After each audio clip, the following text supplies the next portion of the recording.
हाय, hello everyone. मेरा नाम गौरी चौहान है। होप आप सभी बहुत बेहतर होंगे, अच्छे होंगे। तो आज एक बहुत खूबसूरत पॉडकास्ट हम करने जा रहे हैं, जिसका शीर्षक या जिसका मुख्य विषय हमने रखा है कि कैसे हम अपनी सपनों की ज़िंदगी को मैनिफेस्ट कर सकते हैं या अपनी ड्रीम लाइफ को डिज़ाइन कर सकते हैं। इस पर हम फोकस करेंगे और इस विषय पर चर्चा करने के लिए हमारे साथ जो गेस्ट हैं वे लगभग पिछले 14 साल से पर्सनल डेवलपमेंट के फील्ड में काम कर रहे हैं। उनसे कोचिंग लेने के लिए दुनिया भर के अलग अलग देशों से लोग आते हैं, जिन्होंने सेलिब्रिटीज़ को भी कोच किया है, बड़े बड़े एंटरप्रेन्योर्स को भी कोच कर रहे हैं। मैं समझती हूँ कि शायद उनको आपने कहीं ना कहीं किसी न किसी सोशल मीडिया प्लेटफॉर्म या यूट्यूब पर ज़रूर सुना और देखा होगा। उनका नाम श्री वेद प्रकाश जी है, या प्यार और सम्मान से हम कई बार उन्हें वेद सर कहते हैं। तो आइए हम स्वागत करते हैं अपने आज के गेस्ट का।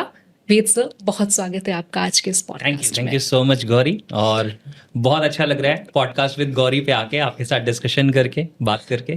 Thank you so much sir. आपने इतना खूबसूरत आइडिया रखा कि हम अपनी उस जिंदगी को जहाँ पर हम पहुंचना चाहते हैं, जो हम पाना चाहते हैं, हम में से हर कोई बहुत बहुत बड़े बड़े ड्रीम देखता है। हम में से हर किसी के दिमाग में एक इमेज होती है कि हम उसे साकार करें, हम उसे पूरा करें, लेकिन हमें एग्जैक्टली ये नहीं पता होता सर कि हम उसका ब्लूप्रिंट कैसे डिज़ाइन करें, या फिर उसका रोड मैप हमें देने वाला कोई नहीं होता। कोई हैंड होल्डिंग करे हमारी, हमें गाइड करे, तो वो सबसे बेहतरीन तरीके से आप मेरी खुद की करते आए हैं। तो आई बिलीव इस पॉडकास्ट में जितने भी लोग इस पॉडकास्ट को देखेंगे उन्हें बहुत वैल्यू मिल पाएगी और उनका वक्त इस पर गुजारना सार्थक रहेगा। तो आइए शुरू करते हैं आज के इस टॉपिक को।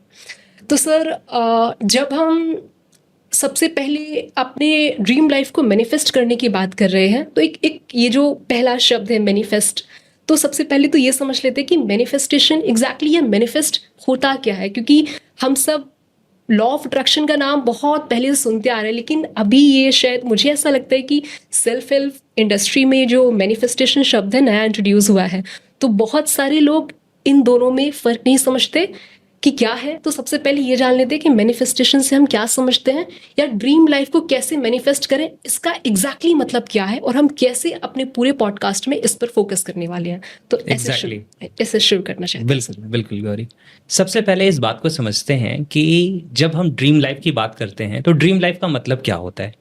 जब भी मैं सेमिनार्स लेता हूँ, वर्कशॉप्स लेता हूँ, तो मैं वहाँ पे एक सवाल पूछता हूँ कि how many of you want to live your dream. आप में से कितने लोग अपनी सपनों की ज़िंदगी जीना चाहते हैं, और मैक्सिमम लोग हैंड रेज करते हैं। चैलेंज क्या होता है कि जब मैं अगला सवाल पूछता हूँ, how many of you exactly know what your dream life looks like, यानी कि आपकी सपनों की ज़िंदगी में क्या क्या इंक्लूडेड होगा, वो क्या चीज़ें हैं जिससे मिलके आपके सपनों की ज़िंदगी एक्चुअली बनती है। और वो लोग अपना हैंड रेज करेंगे जिन्होंने सच में इसे कभी डिस्क्राइब किया है, इसे डिटेल में लिखा है, या वो इस चीज़ की अवेयरनेस में है कि एग्जैक्टली उनकी सपनों की ज़िंदगी या ड्रीम लाइफ क्या है। तो मैक्सिमम लोगों के हैंड डाउन हो जाते हैं। यानी कि अगर सपोज करो कि there are 1000 people in the auditorium, तो हार्डली 10-15 ऐसे होते हैं जिन्हें पता होता है कि एक्चुअली उनकी सपनों की ज़िंदगी क्या है। अग्री। तो मैक्सिमम लोग अपने सपनों की ज़िंदगी इसलिए क्रिएट नहीं कर पाते क्योंकि उन्हें पता ही नहीं है कि उनकी सपनों की ज़िंदगी क्या है। ये वैसा ही है कि जैसा आप एक रेलवे स्टेशन पे जा रहे हैं और आप अपना टिकट बुक करना चाहते हैं, और टिकट काउंटर पे जो पर्सन है वो आपसे पूछ रहा है आपको कहाँ जाना है, और आप कह रहे हो मुझे बस ये पता है कि मुझे यहाँ नहीं रहना है, कहाँ जाना है वो तो मैंने सोचा ही नहीं है। तो मैक्सिमम लोगों के साथ सिचुएशन ये है कि वो ये कहते हैं आज मेरी ज़िंदगी जैसी है, मुझे ये ज़िंदगी तो बिल्कुल नहीं चाहिए थी, लेकिन उन्हें ये नहीं पता होता कि ये नहीं चाहिए थी तो एक्चुअली क्या चाहिए थी। तो कहीं ना कहीं क्लैरिटी, हाँ, क्लैरिटी नहीं होती है। एग्जैक्टली। और आज हम इस पे बहुत गहरी बातें करेंगे। इनफैक्ट मैं जिस सिस्टम को शेयर करने वाला हूँ इस पॉडकास्ट में, उसे मैं मैनिफेस्ट योर ड्रीम कहता हूँ। ये एक बहुत ही पावरफुल सिस्टम है जो मैंने डिज़ाइन किया, डेवलप किया इन माई 14 ईयर्स ऑफ जर्नी, और इससे बहुत वैल्यू मिलेगी लोगों को। अब आपका जो सवाल था वो था कि लॉ ऑफ अट्रैक्शन के बारे में लोग जानते हैं, या मैनिफेस्टेशन एक नया वर्ड है, इसके बारे में लोग बात करते हैं। तो एक्चुअली ये क्या चीज़ें हैं? देखो, क्या होता है कि लॉ ऑफ अट्रैक्शन के बारे में मैक्सिमम लोगों को मिसकॉन्सेप्शन होता है कि सिर्फ हम बस अच्छा अच्छा सोचेंगे, अच्छी अच्छी चीज़ें विजुअलाइज करेंगे, तो सब कुछ हमारी ज़िंदगी में अट्रैक्ट होके आ जाएगा। यानी कि you will get whatever you want to have in your life. आपको अपनी जिंदगी में जो चाहिए आप वो सब अट्रैक्ट कर लोगे, आप उस फ्रीक्वेंसी पे चले जाओगे, आप उस एनर्जी लेवल पे चले जाओगे। लेकिन एक्चुअली ये चीज़ें ऐसे वर्क नहीं करती, इसके बैकग्राउंड में पूरा प्रोसेस है। मैं ये भी बताऊंगा कि ऐसा प्रमोट क्यों किया जाता है, उसके पीछे क्या रीजंस हैं। आप ये सवाल याद रखना, आप मुझसे ज़रूर पूछना, मैं बताऊंगा उसके बारे में। फिर जब बात आती है मैनिफेस्टेशन की, तो मैनिफेस्टेशन का मतलब होता है कि how to create the results that you want in your life. यानी कि मैनिफेस्ट करने का मतलब है कि आपकी ज़िंदगी में वो रिजल्ट कैसे आएगा जो रिजल्ट आप पाना चाहते हो, राइट। तो वो रिजल्ट क्रिएट करने के लिए सिर्फ लॉ ऑफ अट्रैक्शन यूज़ करने से या सिर्फ वैसा सोचने से कि मुझे ये चाहिए, वो रिजल्ट्स हमारी ज़िंदगी में नहीं आते। उसके पीछे एक पूरा सिस्टम वर्क करता है, एक पूरी साइंस वर्क करती है, जिससे कोई भी इंसान अपनी ज़िंदगी में वो रिजल्ट्स क्रिएट कर सकता है जो रिजल्ट वो क्रिएट करना चाहता है, right. So this is manifestation. अब आप सवाल पूछो, फिर मैं आपको आगे अब हमने ये समझ लिया कि एग्जैक्टली मैनिफेस्टेशन क्या है, ठीक है। मैनिफेस्टेशन को बताते समय आपने एक और बात सर कही थी कि लोगों को ये तो पता है कि कहीं जाना है, लेकिन ये नहीं पता कि एग्जैक्टली कहाँ जाना है, कहीं ना कहीं क्लैरिटी मिसिंग हो रही थी।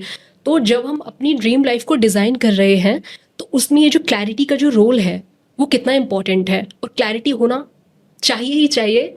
और ये जो विजन है, ये जो विजन की जो इमेज है हमारे दिमाग में, वो कितनी क्लियर होनी चाहिए, ये सर आप प्लीज गाइड बिल्कुल, बहुत बहुत अच्छा सवाल है। यानी कि मैं इसे इस तरह से कह सकता हूँ कि आप ये पूछना चाह रहे हैं कि कोई भी पर्सन अगर ये कह रहा है कि मुझे अपनी ड्रीम लाइफ अगर क्रिएट करनी हो तो वो ड्रीम लाइफ में क्या चीज़ें होनी चाहिए, मुझे कितनी क्लैरिटी होनी चाहिए कि वो ड्रीम लाइफ के जो इंग्रेडिएंट्स हैं वो क्या क्या है, यही हम पूछना चाह रहे हैं। Exactly, right. तो समझते हैं एक्चुअली क्या होता है कि जब हम बात करते हैं हम अपने सपनों की जिंदगी की या अपने ड्रीम लाइफ की, तो मैक्सिमम लोग इस बात को नहीं समझ पाते कि जिंदगी एक टोटलिटी का नाम है, राइट। लाइफ में बहुत कुछ है जो मिलके आपकी जिंदगी को क्रिएट करता है। अगर मैं ऐसा कहूं कि ग्रोथ हो रही है और मेरा सिर्फ एक हाथ लंबा हो रहा है, तो क्या आप इसे ग्रोथ कहेंगे या एबनॉर्मैलिटी कहेंगे? इन द सेम वे कई सारे लोगों के साथ ऐसा होता है कि वो सिर्फ फाइनेंशियली ग्रो कर रहे हैं, तो it is not growth, it is abnormality. क्योंकि आपकी ग्रोथ फाइनेंसेस में तो हो गई, लेकिन आपकी हेल्थ, आपके रिलेशनशिप और भी जिंदगी के बहुत सारे एरियाज हैं, उनका क्या हुआ? तो ड्रीम लाइफ का मतलब होता है एक ऐसी जिंदगी जिसमें आपकी लाइफ में 5 चीजें ऐसी हैं, 5 एरियाज ऑफ लाइफ हैं यूजुअली जो मैं शेयर करता हूँ। इन 5 एरियाज ऑफ लाइफ में ग्रोथ होनी चाहिए और इसके बीच में एक बैलेंस होना चाहिए। तो ये है health, success, relationship, wealth and spirituality. Okay, अब इसमें कुछ चीज़ों को समझ लेते हैं। जैसे कई लोगों का एक सवाल होता है कि आप सक्सेस का नाम अलग ले रहे हैं, वेल्थ का नाम अलग ले रहे हैं, तो अगर सक्सेस है तो क्या वेल्थ नहीं होगी? क्योंकि हर एक के लिए सक्सेस की डेफिनेशन अलग अलग होती है ना, मतलब हाँ। कोई वेल्थ से नहीं नापता ना सक्सेस, तो शायद इसलिए आप अलग अलग रख रहे हैं उसको। बिल्कुल, एक इसका ये भी रीज़न है और इसके अलावा भी कुछ और चीज़ें हैं। जैसे क्या होता है कि सक्सेस के अलावा जो और चीज़ें मैंने नाम ली, हो सकता है कि किसी के लिए हेल्दी होना सक्सेस है, किसी के लिए रिलेशनशिप का अच्छा होना सक्सेस है। True. ये तो बिल्कुल सही है, लेकिन मैंने इन एरियाज के भी नाम लिए हैं। इसके साथ साथ मैंने ये भी कहा है कि सक्सेस और वेल्थ ये दोनों अलग अलग एरियाज का नाम मैंने लिया है। इसके पीछे रीजन है। कई बार ऐसा होता है कि लोग अपने प्रोफेशन में बहुत सक्सेसफुल है, यानी कि अपनी जिंदगी में सपोज करो बहुत अच्छे एक डॉक्टर हैं, या वो एक इंजीनियर हैं, या वो एक एक्टर हैं, किसी भी फील्ड में हैं, लेकिन सक्सेस तो उनके पास बहुत ज़्यादा है, शायद उनके पास नाम है, शायद उनके पास पैसा आ भी रहा है, लेकिन उनके पास वेल्थ नहीं है। यानी कि जो फाइनेंसेस उनके पास होने चाहिए, जो उनके पास एक बैकअप क्रिएट होना चाहिए, जो एसेट्स बिल्ड होने चाहिए, शायद वो नहीं है। कई बार ऐसा होता है कि कुछ ऐसे लोग हैं जिनके पास सक्सेस बिल्कुल नहीं है, लेकिन समहाउ उनके पास वेल्थ आ गई। जैसे सपोज करो कि कोई ऐसा पर्सन है जिसके पास बहुत सारी लैंड थी जो उसको अपने पूर्वजों से मिली हुई है, और वहां के बगल से कोई हाईवे निकला, गवर्नमेंट ने और बिल्डर्स ने बहुत सारा पैसा दे दिया, तो आपके पास वेल्थ तो आ गई, लेकिन आपके पास कोई सक्सेस नहीं है। True. या सपोज करो किसी पर्सन को कोई लॉटरी मिल गई या कुछ और ऐसा हो गया जिसकी वजह से उसके पास पैसे आ गए, तो वेल्थ तो आ गई, लेकिन उसके पास सक्सेस नहीं है। तो ये दोनों 2 अलग चीजें हैं। सक्सेसफुल होके आप वेल्थ क्रिएट कर सकते हैं, ये आपको समझना पड़ेगा कि आपको सक्सेसफुल बनाना अपने आप को, ये भी एक काम है, ये भी 1 एरिया ऑफ लाइफ है, और आपको अपनी जिंदगी में वेल्थ क्रिएट करनी है, this is also 1 area of life, right. तो ये जो 5 एरियाज मैंने आपको बताया, health, wealth, success, relationship and spirituality. Spirituality का मतलब है आपका पीस ऑफ माइंड। आज लोग कहते हैं सर पीस ऑफ माइंड नहीं है, पीसेज ऑफ माइंड है, राइट। सो एक्चुअली आपके पास सब कुछ है, लेकिन अगर आप अंदर से पीसफुल नहीं है, आप फुलफिल्ड नहीं है, आप खुश नहीं है, तो आप अपनी जिंदगी को कभी भी टोटलिटी में नहीं जी पाएंगे, आप इंजॉय नहीं कर पाएंगे। तो ये सारी चीज़ों का कॉम्बिनेशन जो होता है, इसे मैं कहता हूँ कि this is your dream life. ये आपकी सपनों की ज़िंदगी है, क्योंकि तब आप एक्चुअली ज़िंदगी को जी पाएंगे। आपके पास बहुत सारी वेल्थ है, आपके पास अच्छे रिलेशनशिप नहीं है, तो भी आप अच्छी ज़िंदगी नहीं जी पाएंगे। आपकी हेल्थ अगर अच्छी नहीं है, कहते हैं, ये बहुत बहुत इंपॉर्टेंट बात है, कहते हैं कि if you do not have health problem, you may have hundreds of problems, but once you have health problem, now you have only one problem. क्योंकि सिर्फ ये एक प्रॉब्लम आती है, जिंदगी की सारी प्रॉब्लम्स मीनिंगलेस हो जाती हैं आपके लिए, क्योंकि जब वो हेल्थ चैलेंज आया तब आपको लगता है पैसे, रिलेशनशिप, सक्सेस, फेम, ये सारी चीजें छोड़ दो, मुझे बस मेरी हेल्थ वापस दे दो, राइट? तो ये 5 एरियाज में हमें ग्रो करने की ज़रूरत है। इन 5 एरियाज के कॉम्बिनेशन से अपनी ड्रीम लाइफ हमारी क्रिएट होती है। तो जो मैंने आपको कहा था कि हमें ये पता होना चाहिए कि हमारे सपनों की ज़िंदगी है कैसी। तो जब भी हम अपनी ड्रीम लाइफ के बारे में सोच रहे हैं, तो हमें ये समझना पड़ेगा कि what exactly it looks like. और मैं इसे जब अपने सिस्टम में लोगों को सिखाता हूँ, तो मैं कहता हूँ कि आप हेल्थ के बारे में सोचो, और आप सोचो कि अगर आप बहुत हेल्दी होते तो आप कैसे दिखते, आप कैसे चलते, आपका एनर्जी लेवल कैसा होता, आपके चेहरे पे ग्लो कितना होता, आपके अंदर स्ट्रेंथ कितनी होती, कैसे आप पूरे दिन वर्क करते हैं और उसके बाद भी आप थकते नहीं, यानी कि रात तक भी आप उतने ही एनर्जेटिक हैं जितना आप अर्ली मॉर्निंग जब आप सुबह उठे थे तब आप एनर्जेटिक थे। तो इस तरह की हेल्थ अगर आप विजुअलाइज कर सकते हैं, इसे इंक्लूड कर सकते हैं, तो ये है जो बिग पिक्चर ऑफ लाइफ जिसे मैं कहता हूँ, जिसे ड्रीम लाइफ कहते हैं, मैं उसे बिग पिक्चर ऑफ लाइफ कहता हूँ, आपकी जिंदगी की बड़ी तस्वीर। तो उसमें हेल्थ का इंग्रेडिएंट आ गया। अब सक्सेस, अगर आप सक्सेसफुल होते, बहुत सक्सेसफुल होते, तो आपकी जिंदगी कैसी दिखती? अब किसी के लिए सक्सेस का पैरामीटर है शायद मेरी लाइफ स्टाइल बहुत अच्छी होती, किसी के लिए सक्सेस की डेफिनेशन है कि लोग मेरा ऑटोग्राफ ले रहे होते, किसी के लिए सक्सेस की डेफिनेशन है कि शायद एक बहुत बड़े क्राउड में मुझे अप्रिशिएट किया जा रहा होता, मेरे लिए क्लैपिंग होती। तो आपके लिए सक्सेस के जो भी पैरामीटर्स हैं, क्योंकि ये पर्सन टू पर्सन डिफरेंशिएट करता है, मुझे, मेरे लिए सक्सेस की जो परिभाषा है और आपके लिए जो सक्सेस की परिभाषा है, जरूरी नहीं कि दोनों सेम हो, ये डिफरेंट हो सकते हैं, राइट? तो हर इंसान को अपने जो सक्सेस की फीलिंग उससे जैसे मिलती है वो इंक्लूड करना चाहिए, ना कि दूसरे की सक्सेस को देख के वो अपनी लाइफ में अपने सक्सेस के पैरामीटर्स में इंक्लूड कर लेना चाहिए। Agree. क्योंकि कई बार क्या होता है, हम देखते हैं कि सामने वाले पर्सन के पास मर्सिडीज है या BMW है या फरारी है, और हम उसे भी अपने सपनों की लिस्ट में शामिल कर लेते हैं। True. अपने आप से एक सवाल पूछिए कि क्या सच में आपका उतना इमोशनल कनेक्शन है उसके साथ? अगर आपका इमोशनल कनेक्शन है तो वो आपके सपनों की लिस्ट में इंक्लूडेड होना चाहिए। अगर नहीं है और फिर भी आप उसे इंक्लूड कर रहे हैं, तो आप अपने माइंड को बता रहे हैं कि मेरा कोई इमोशनल ड्राइव तो नहीं है इसके लिए, लेकिन फिर भी बस मैंने इंक्लूड कर लिया है। तो दैट मीन्स वो आपके लिए इंपॉर्टेंट नहीं रह जाएगी, और जो चीज़ें आपके माइंड के लिए इंपॉर्टेंट नहीं है, आपका माइंड आपको वो अचीव करने में कभी भी आपको हेल्प नहीं करेगा, राइट? बिल्कुल। तो मैंने बात की हेल्थ की, सक्सेस की, अब बात करते हैं रिलेशनशिप की, कि आपकी ज़िंदगी में जो लोग इम्पॉर्टेंट हैं, रेलिवेंट हैं, आप उनके बारे में सोचिए। हो सकता है कि वो आपके पेरेंट्स हो, आपके फ्रेंड्स हो, आपका लाइफ पार्टनर हो, आपके बच्चे हों, या और भी कुछ लोग हो सकते हैं जो आपके सर्कल में हैं, जिन्हें आप प्यार करते हैं। नाउ इमेजिन कि अगर उनके साथ आपका रिलेशन बहुत अच्छा है, यानी जब आप उनके बीच में नहीं भी हैं तो भी वो लोग आपके बारे में पॉजिटिव बातें करते हैं, वो ऐसा फील करते हैं कि वी आर सो ब्लेस्ड कि person like you are in their life, right? तो इस तरह के रिलेशनशिप को विजुअलाइज करिए, इमेजिन करिए। अब ये हम रिलेशनशिप की बात कर रहे हैं। नाउ वेल्थ की बात आती है। आप अपनी जिंदगी में जो कुछ भी फाइनेंशियली करना चाहते हैं, जैसे आप, हो सकता है एक अच्छे घर में रहना चाहते हैं, आप एक अच्छी गाड़ी ड्राइव करना चाहते हैं, हो सकता है कि आप बहुत अच्छी जगहों पे छुट्टियां मनाना चाहते हैं, मतलब आपके लिए वेल्थ की जो भी डेफिनेशन हो, ये सारी चीज़ें इंक्लूड होती हैं आपके वेल्थ के एरिया में। आपके लिए वेल्थ का मायने क्या है, मतलब how do you feel you are wealthy, right? और फिर इसके बाद लास्ट में आती है स्पिरिचुअलिटी, या जिसे मैं पीस ऑफ माइंड कह रहा हूँ। तो वो भी आपको देखना पड़ेगा कि आप बहुत सक्सेसफुल हो जाएं अपनी ज़िंदगी में, लेकिन you stay down to earth. आप एक ऐसे इंसान हो जो हर किसी के साथ कनेक्ट कर सकता है। आप ऐसे पर्सन ना हो जो किसी के लिए अगर उसने गेट खोल दिया तो उसे लग रहा है कि मैं तो गेट कीपर बन गया। आपने किसी के लिए ड्राइव कर दी कार तो आपको ऐसा फील होने लगा कि आप तो ड्राइवर बन गए। तो दैट मीन्स आपकी ग्रोथ नहीं हुई, आपकी इनर ग्रोथ नहीं हुई है। तो स्पिरिचुअलिटी का मतलब है कि आप अंदर से ग्रो कितना होते हैं, आपका इस यूनिवर्स के साथ फ्रिक्शन कितना रिड्यूस हो जाता है। आप यूनिवर्स को वैसे कितना एक्सेप्ट करते हैं, the way people are, the way this universe exist.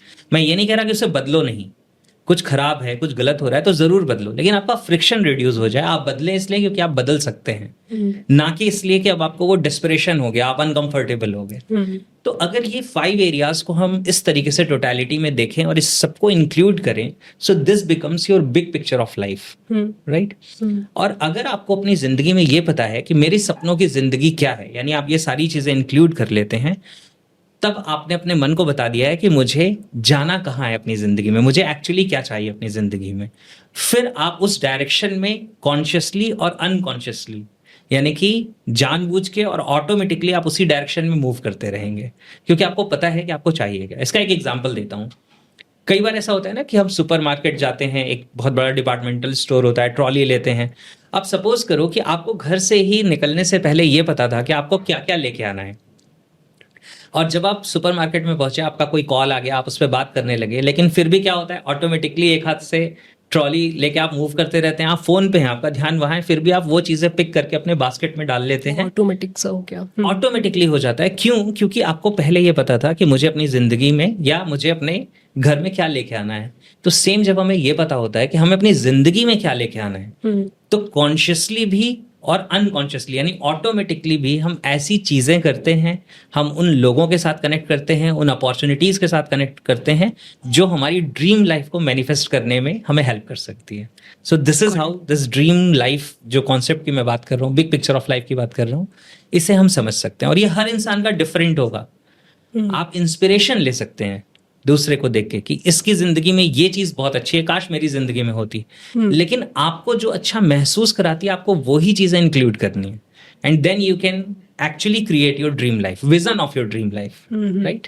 Sir, जैसे कि आपने बताया कि जब आप उन एरियाज को बता रहे थे कि किसी के लिए वेल्थ इंपॉर्टेंट है, किसी के लिए सक्सेस, किसी के लिए हेल्थ, किसी के लिए रिलेशनशिप, तो स्पिरिचुअलिटी, अगर ये सारे 6 के 6 पिलर से स्ट्रांग है तो हम उसे एक खूबसूरत बिग पिक्चर ऑफ लाइफ कह सकते हैं, जहाँ पर अलग अलग तरीके से लोग अपनी सक्सेस को डिफाइन कर रहे हैं, है ना। कभी एक्सटर्नल कुछ देखा, लोगों का देखा, तो मेरा मन करने लग गया कि मुझे भी ये चाहिए, तब शायद मैं समाज में एक टैग पा सकूंगी या पा सकूंगा कि हाँ मैं सक्सेसफुल हूँ, उस डेफिनेशन में फिट बैठता हूँ।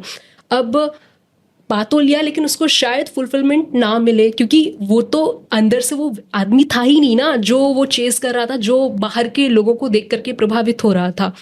तो क्या ऐसा किया जाए जिससे इंसान को एग्जैक्टली ये पता हो कि क्या उसके लिए इम्पोर्टेंट है, क्या उसकी कोर वैल्यूज़ हैं, क्या उसका एग्जैक्ट पैशन है, वो उसी ही डायरेक्शन में चले, बजाय इसके कि उसके बड़े भाई ने कौन सा पाथ फॉलो किया, बहन ने कौन सा पाथ फॉलो किया, मम्मी पापा उस पाथ को सक्सेस समझते हैं, तो वो अपना पाथ खुद क्रिएट करे, भले ही कितना भी मुश्किल क्यों ना हो। तो इस दिशा में जो सबसे ज़्यादा इंपॉर्टेंट है, जो मैं समझती हूँ, वो कहीं ना कहीं ये है कि खुद को वो बेहतर तरीके से जान पाए, मतलब वैल्यूज़ को जान पाए। तो वो कैसे जाने मतलब स्टार्ट कहाँ से करें, कैसे भीतर झांके? अगर इतने अच्छे सवाल आप लाते कहाँ से हो? आपके बताए हुए रिस्पॉन्स से ही निकला। चलिए, ग्रेट, बहुत अच्छा, बहुत ही अच्छा क्वेश्चन है और बहुत हाई वैल्यू का क्वेश्चन है, राइट। इसे समझते हैं। एक्चुअली क्या होता है कि हम अपनी जिंदगी को हमेशा फॉरवर्ड डायरेक्शन में देखते हैं। आज मैं यहाँ हूँ, मुझे जिंदगी में क्या पाना है, किस डायरेक्शन में जाना है, उसकी बात हम करते हैं। एक्चुअली अपनी रियल जिंदगी को जानना अगर आप चाहते हैं, अपनी रियल कोर वैल्यूज को आप जानना चाहते हैं, तो इसका तरीका जस्ट रिवर्स है। यानी आप फॉरवर्ड में इसे नहीं समझ सकते, आप हमेशा इसे बैकवर्ड में समझ सकते हैं। कैसे? कि आज आप ये सोचिए कि सपोज करो कि आज मेरी जिंदगी का आखिरी दिन हो। अगर सपोज करिए कि, मतलब इसमें मैं कोई एज का टैग नहीं ले रहा हूं, लेकिन फिर भी आप इमेजिन कर सकते हैं कि आपने अपनी जिंदगी के सारे काम पूरे कर लिए, now you are in old age, अभी भी आप हेल्दी हैं, और अब आपको लग रहा है कि now it is the time to go, शायद अब जाने का वक्त आ रहा है। और अब यहां से आप सोचिए कि कैसे आपने अपनी जिंदगी को अगर जिया होता। अच्छा, वो पीछे दिखेगा उसको समझने के लिए कि अगर ये आज का दिन मेरी जिंदगी का आखिरी दिन है, तो मैंने अपनी पूरी जिंदगी में ऐसा क्या किया होता जिसकी वजह से मुझे आज सेटिस्फैक्शन और फुलफिलमेंट फील होती कि मैं सुकून से इस दुनिया को छोड़ के जा सकता हूँ या जा सकती हूँ, क्योंकि मैंने अपनी जिंदगी उस चीज में लगाई जो मेरे लिए सबसे ज्यादा वैल्यूएबल थी। यानी आप फॉरवर्ड में देखने की जगह अपने आप को उस जगह पे प्लेस करिए, and now look in the backward way कि आपको ये चॉइस मिली हुई है ना जिंदगी की, कि इस जिंदगी में आपने क्या किया होता। सोचो आप सिर्फ करियर के लिए दौड़ रहे होते, सक्सेस के लिए दौड़ रहे होते, तो क्या आपको फुलफिलमेंट मिलता?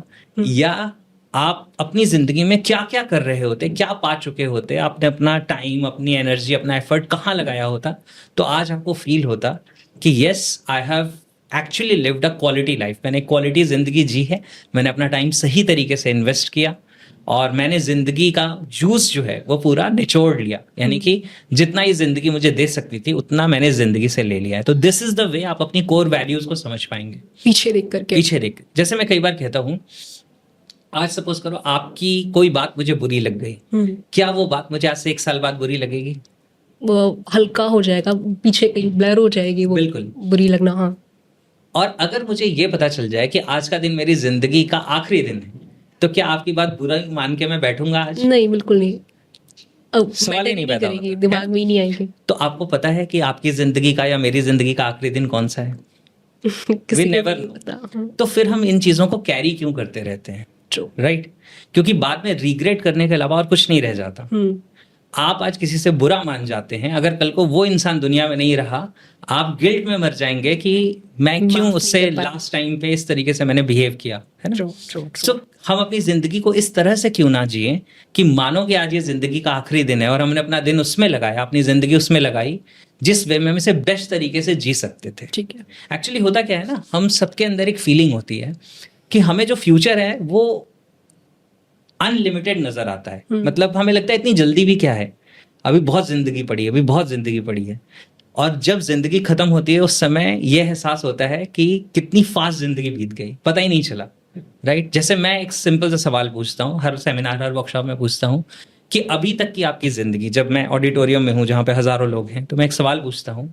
आज हो सकता है कि वहाँ पे कोई ऐसा पर्सन है जिसकी एज 15-16 ईयर्स है, कोई ऐसा है जिसकी शायद 80-85 ईयर्स एज है। राइट, मैं पूछता हूँ अभी तक की जिंदगी कैसे बीती, how fast? The answer is like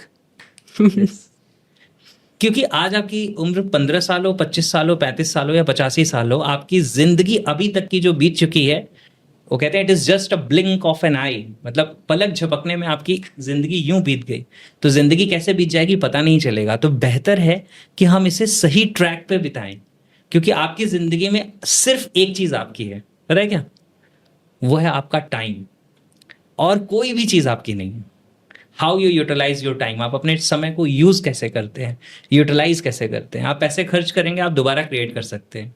आपके पैसे कहीं पे रॉन्ग इन्वेस्टमेंट में चले गए, आप दोबारा क्रिएट कर सकते हैं। रिलेशनशिप किसी से खराब हो जाएगा, शायद दोबारा ठीक कर सकते हैं। बिल्कुल। 1 सेकेंड का फ्रैक्शन भी आप वापस नहीं ला सकते। True, very true. Right, Agreed, so this is how हम अपनी कोर वैल्यूज को समझ सकते हैं कि what is important to me, मेरे लिए महत्वपूर्ण क्या है, इंपॉर्टेंट क्या है। और जब हमें ये पता चल जाता है मेरे लिए क्या इंपॉर्टेंट है, फिर हमारी ये रिस्पॉन्सिबिलिटी है कि we design our life on that track, हम अपनी जिंदगी को उस ट्रैक पे डिजाइन करें। अदरवाइज हम किसी ऐसी चीज को चेस करते हुए अपनी जिंदगी निकाल देंगे जिसकी जरूरत नहीं। एक मजेदार एग्जाम्पल याद आ रहा है, बताऊं आपको? प्लीज। राइट, हाँ, बहुत पहले जब मैं ट्रेनिंग इंडस्ट्री में बिल्कुल नया नया था, तब मैंने ये स्टोरी सुनी थी। और मैं कई बार कहता हूँ कि कहानियां सच नहीं होती, कहानियों में सच होता है। बहुत सारे लोग क्या करते हैं, कहानियों में जो सच है उसे भूल जाते हैं और कहानियां पकड़ के बैठ जाते हैं कि राम जी ने ऐसा कहा था तो महाभारत में ऐसा हुआ था। भाई तुम वहीं पे थे क्या? राइट, अभी ये सेशन रिकॉर्ड हो रहा है, अगर ये रिकॉर्ड ना हो रहा हो तो 5 मिनट्स पहले मैंने क्या कहा वो भी प्रूव करना बहुत मुश्किल है, क्योंकि यहाँ पे जितने भी लोग हैं अगर पूछेंगे तो हर इंसान का जो जवाब होगा वो अल्टर्ड होगा, 100% सेम नहीं होगा। राइट, तो आज से 2500 साल पहले, 5000 साल पहले क्या हुआ है उसे एग्जैक्टली कैसे पता? उसे प्रूव करना बहुत मुश्किल है।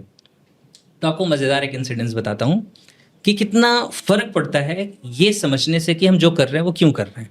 एक बार क्या होता है, एक पर्सन था, वो जैसे अभी हम लोग नोएडा में बैठे हुए हैं, बहुत ही अच्छे स्टूडियो में हैं, ठीक। तो यहाँ पे क्या है कि आपने नोएडा में बहुत सारी बिल्डिंग्स देखी होंगी जिसमें कॉर्पोरेट ऑफिसेस चलते हैं। तो एक ऐसा ही एक बिल्डिंग थी जहाँ पे कॉर्पोरेट ऑफिस था और एक पर्सन था जो एक अच्छी पोजीशन पे, सपोज करो मैनेजर की पोजीशन पे, अपनी कंपनी को ज्वाइन करता है। तो वो अपनी कार लेके आता है और उसे पता रहता है कि इस बिल्डिंग में मेरा ऑफिस है, और जो बिल्डिंग का डोर रहता है जहाँ से एंट्री करते हैं उसके सामने स्पेस खाली थी, वहाँ पे वो अपनी कार पार्क कर देता है और वो कार पार्क करता है और अभी बिल्डिंग के अंदर जा रहा होता है। तब तक उसे पीछे से एक आवाज आती है, कोई बहुत जोर से चिल्लाता है कि hey why you have parked your car over here, this is my parking space. उसे बहुत बुरा लगता है, बहुत अजीब लगता है। वो देखता है तो पता चलता है कि ये जो इंसान है वो उसका सीनियर है, यानी कि ये मैनेजर है तो वो मे भी जनरल मैनेजर है, राइट। अब इससे बहुत मतलब कहते हैं ना चोट पहुंच जाती है, ईगो को ये बात लग जाती है। तो वो कहता है ठीक है मैं भी बताऊंगा एक दिन। तो अपनी कार वहां से निकालता है, हटा देता है। फिर अब इस पर्टिकुलर जगह पे अब वो जो जनरल मैनेजर है उसकी कार लगी हुई है, और ये इंसान 16 साल मेहनत करता है, 16 इयर्स हार्ड वर्क करता है उस पोजीशन तक पहुंचने के लिए जिस पोजीशन पे वो जनरल मैनेजर था, मतलब वो टॉप मोस्ट लेवल पे था। 16 इयर्स लगाने के बाद वो उस पोजीशन पे पहुंच जाता है। फिर शान से आके अपनी गाड़ी खड़ी करता है और कहता है now this is my set of parking space. तो बगल में एक चाय वाला रहता है, वो कहता है भैया 16 साल पार्किंग बदलने में लगा दिए। Right, so we need to understand why we are doing what we are doing. हम जो कर रहे हैं वो किसी को दिखाने के लिए हो सकता है, आप जिसे दिखाने के लिए कर रहे हो सकता है कि वो देखने के लिए ना हो इस दुनिया में, लेकिन आप उसे दिखाने के लिए कर रहे हैं, राइट। सही बात। सो दिखाने के लिए ना करें, इसलिए करें क्योंकि वो इंग्रेडिएंट आपके अंदर है, आप ग्रो कर सकते हैं। अगर आप किसी को गलत साबित करने में, किसी को नीचा दिखाने में, किसी से अपने आप को सुपीरियर साबित करने में अपनी जिंदगी लगाएंगे तो आप ग्रो तो कर जाएंगे, लेकिन वो ग्रोथ का जो रीजन है वो रीजन सही नहीं होगा, क्योंकि वो आपका खुद का नहीं था ना, वो आप देख करके इन्फ्लुएंस हुए थे, तो इसलिए शायद सेटिस्फैक्शन वो नहीं मिलेगा। तो सर अगला सवाल शायद इसी से ही आधारित है, मतलब इसी से ही निकल रहा है कि जैसे कि आपने बोला कि आप दूसरों को देख करके जब आप इन्फ्लुएंस हो रहे हैं तो एग्जैक्टली वो सक्सेस नहीं है उस पर्सन के लिए। तो यहाँ पर अगर उसे ये पता हो क्लैरिटी के लिए, जहाँ पर आपने ये बताया कि अगर हम पीछे मुड़कर देखेंगे कि अगर हमने अपनी ज़िंदगी को इस तरह से जिया होता तो शायद हम खुद को बेहतर तरीके से जान पाएंगे, ठीक है। इसके अलावा भी सर, क्योंकि आप बहुत लोगों को कोच करते हैं, तो क्या कुछ प्रैक्टिकल एक्सरसाइजेज हैं जो हम लोगों को बता सकते हैं जिससे वो क्लैरिटी की डायरेक्शन में आगे बढ़ सकते हैं? कुछ ऐसा है? क्लैरिटी किस चीज की? हाँ, कि सपनों की जिंदगी हाँ, क्या है? जब हम बिग पिक्चर को अपना डिजाइन कर रहे हैं, कोई लेट्स से कोई वेल्थ क्रिएट करना चाहते हैं, लेट्स से अगर आज कोई 50,000 रुपए कमा रहा है, वो 1 लाख तक पहुंचना चाहता है, तो उस क्लैरिटी के लिए कि 1 लाख तक पहुंचना है हमें, तो हमारे लिए वो 1 लाख कैसे आएगा, मतलब वो अचीवेबल भी है या नहीं है, उसके लिए स्टेप्स क्या होने चाहिए, तो इसके लिए वो जो स्टेप्स होने चाहिए तो वो कैसे वो जानेगा? आई मीन कुछ प्रैक्टिकल एक्सरसाइजेज हैं यहाँ तक पहुँचने के लिए? बिल्कुल बिल्कुल है। देखिए, इसको ऐसे समझते हैं कि फर्स्ट लेवल पे हम ये समझते हैं कि हमारी सपनों की तस्वीर क्या है, यानी कि हमारी बिग पिक्चर ऑफ लाइफ क्या है, what is the big picture of your life. अब आपको पहले लेवल पे ये समझ आ गया कि आपकी बिग पिक्चर ऑफ लाइफ क्या है, तो बिग पिक्चर ऑफ लाइफ का रेलिवेंस क्या है पहले वो समझते हैं, फिर मैं आपको अगली चीज बताऊंगा तो बहुत अच्छे से समझ आएगा। जैसे आज हम यहाँ नोएडा में बैठे हुए हैं और मैं आपसे कहता हूँ कि गौरी मुझे वाराणसी जाना है या मुझे सपोज करो कि मुंबई जाना है, तो सबसे पहले मुझे ये देखना पड़ेगा कि उसकी डायरेक्शन कहाँ है, यानी कि वो मेरे फ्रंट में है, यानी कि ईस्ट में है, वेस्ट में है, नॉर्थ में है, साउथ में है, कहाँ पे है, यानी कि I need to have the direction. तो जब हम बात करते हैं बिग पिक्चर ऑफ लाइफ की, तो बिग पिक्चर ऑफ लाइफ हमें क्या बताती है कि हमारा डायरेक्शन क्या है, यानी कि what is our direction, in which direction you need to move. क्योंकि आपके सपनों की जिंदगी अगर इधर है तो आपको इस डायरेक्शन में हर कदम रखना है, अगर इधर है तो आपको इस डायरेक्शन में हर कदम रखना है। गेटिंग क्लैरिटी, समझ आ रही है चीज? तो सबसे पहले हम क्या करते हैं, सबसे पहले हम समझते हैं कि बिग पिक्चर ऑफ लाइफ क्या है, उससे हमें ये पता चल गया कि हम किस डायरेक्शन में मूव करेंगे। अब अगली जो चीज आती है वो होती है कि आपको पता कैसे चलेगा कि आप उस डायरेक्शन में सही तरीके से मूव कर रहे हैं या नहीं मूव कर रहे हैं। इसके लिए जिस चीज की जरूरत होती है उसे हम कहते हैं माइलस्टोन। जैसे सपोज करिए कि मुझे यहाँ से वाराणसी जाना है और यहाँ से वो 850 किलोमीटर्स है, तो अब मैं यहाँ से अगर अपनी कार लेके निकलता हूँ कि मुझे कार से 850 किलोमीटर्स की जर्नी करके वाराणसी जाना है, तो मुझे पता होगा कि कुछ समय के बाद ये 850 किलोमीटर के माइलस्टोन की जगह मुझे 800 किलोमीटर्स का माइलस्टोन दिख रहा होगा, फिर 750 का दिख रहा होगा, फिर 700 का दिख रहा होगा। इन द सेम वे जब हम अपनी जिंदगी में बिग पिक्चर ऑफ लाइफ की बात करते हैं, तो बिग पिक्चर ऑफ लाइफ जो होती है वो अनस्पेसिफिक होती है। अनस्पेसिफिक होना ये बहुत इंपॉर्टेंट बात है। मैं आपको बताता हूँ, जितने भी लोग लॉ ऑफ अट्रैक्शन की बात करते हैं वो कई बार कहते हैं कि आप बहुत स्पेसिफिक विजुअलाइज करो। आपको कोई कार चाहिए तो आप बहुत डिटेल में देखो कौन सी कार चाहिए, उसका कलर क्या है, उसकी स्टीयरिंग किस तरह की है, उसकी सीट कैसी है, आप सारी चीजें डिटेल में विजुअलाइज करिए और उसके बाद आप उस कार को मैनिफेस्ट करेंगे। ठीक है, मैं इसे थोड़े अलग तरीके से बताता हूँ। मैं ऐसे कहता हूँ, बिग पिक्चर ऑफ लाइफ आपकी अनस्पेसिफिक होती है, क्योंकि ये हर रोज अपग्रेड हो सकती है। आप अपनी हेल्थ के बारे में, और अच्छी हेल्थ होती, और अच्छी हेल्थ होती, और अच्छी हेल्थ होती, तो कैसी हेल्थ होती है, आप वो विजुअलाइजेशन हर रोज इंप्रूव कर सकते हैं। ठीक है। सक्सेस बहुत ज्यादा होती तो और सक्सेसफुल होते, तो और कुछ चीजें ऐड हो जाएंगी, आप और सक्सेसफुल होंगे, फिर कुछ और चीजें ऐड हो जाएंगी, तो आपकी ये जो पिक्चर्स है ये हमेशा अनफोल्ड होती रहेंगी, यानी हमेशा बेहतर होती रहेंगी, अपग्रेड होती रहेंगी, राइट। तो ये जो चीजें हैं ये अनस्पेसिफिक हैं। स्पेसिफिक क्या करना होता है? स्पेसिफिक आपको करना होता है अपना माइलस्टोन, यानी कि अपना गोल। तो जब भी हम अपनी जिंदगी में अपनी बिग पिक्चर ऑफ लाइफ की बात कर रहे हैं, तो बिग पिक्चर ऑफ लाइफ में तो लाइफ के 5 एरियाज हैं, ठीक है, क्लियर हो रही है चीजें। अब इन 5 एरियाज में से हमें कुछ एरियाज की जिम्मेदारी खुद लेनी पड़ती है कि इस डायरेक्शन में हमें रिस्पॉन्सिबिलिटी लेके काम करना पड़ेगा, फिर जाके हमारी वो जिंदगी क्रिएट होगी। तो सपोज करो कि मैं सक्सेस की बात करता हूँ। अब आप अपनी बिग पिक्चर ऑफ लाइफ में देख रहे हैं कि मैं एक्सट्रीमली सक्सेसफुल हूँ, मैं बहुत सक्सेसफुल हूँ, मेरे पास बहुत कामयाबी है, लेकिन ये बहुत स्पेसिफिकली डिफाइंड तो है नहीं। तो इस डायरेक्शन में आपका पहला माइलस्टोन क्या होगा? तो हो सकता है, जैसे आपने बोला कि आज कोई 50,000 अर्न कर रहा है, तो उसका नेक्स्ट माइलस्टोन हो सकता है कि मैं 70,000 या 1 लाख, जो भी उसका बिलीफ सिस्टम उसको उसके लिए राजी हो जाए। क्योंकि अगर आपका मन उस बात के लिए राजी नहीं है, आपका माइंड उसको एक्सेप्ट नहीं कर रहा, तो आप उसको अचीव नहीं कर पाओगे, ठीक है। तो क्या होता है कि अब 50,000 वाला पर्सन जो है वो अगर 70,000 या 1 लाख रुपीस पर मंथ सोच रहा है, तो ये उसका नेक्स्ट माइलस्टोन है, या इसे हम एनएलपी की लैंग्वेज में, जिस साइंस पर मैं वर्क करता हूँ, एनएलपी, न्यूरो लिंग्विस्टिक प्रोग्रामिंग। तो न्यूरो लिंग्विस्टिक प्रोग्रामिंग में इसे हम आउटकम कहते हैं। आउटकम का मतलब what is the result that you want, या what will come out of it. जब आप वहां पहुंचेंगे तो इसमें आपको क्या मिलेगा।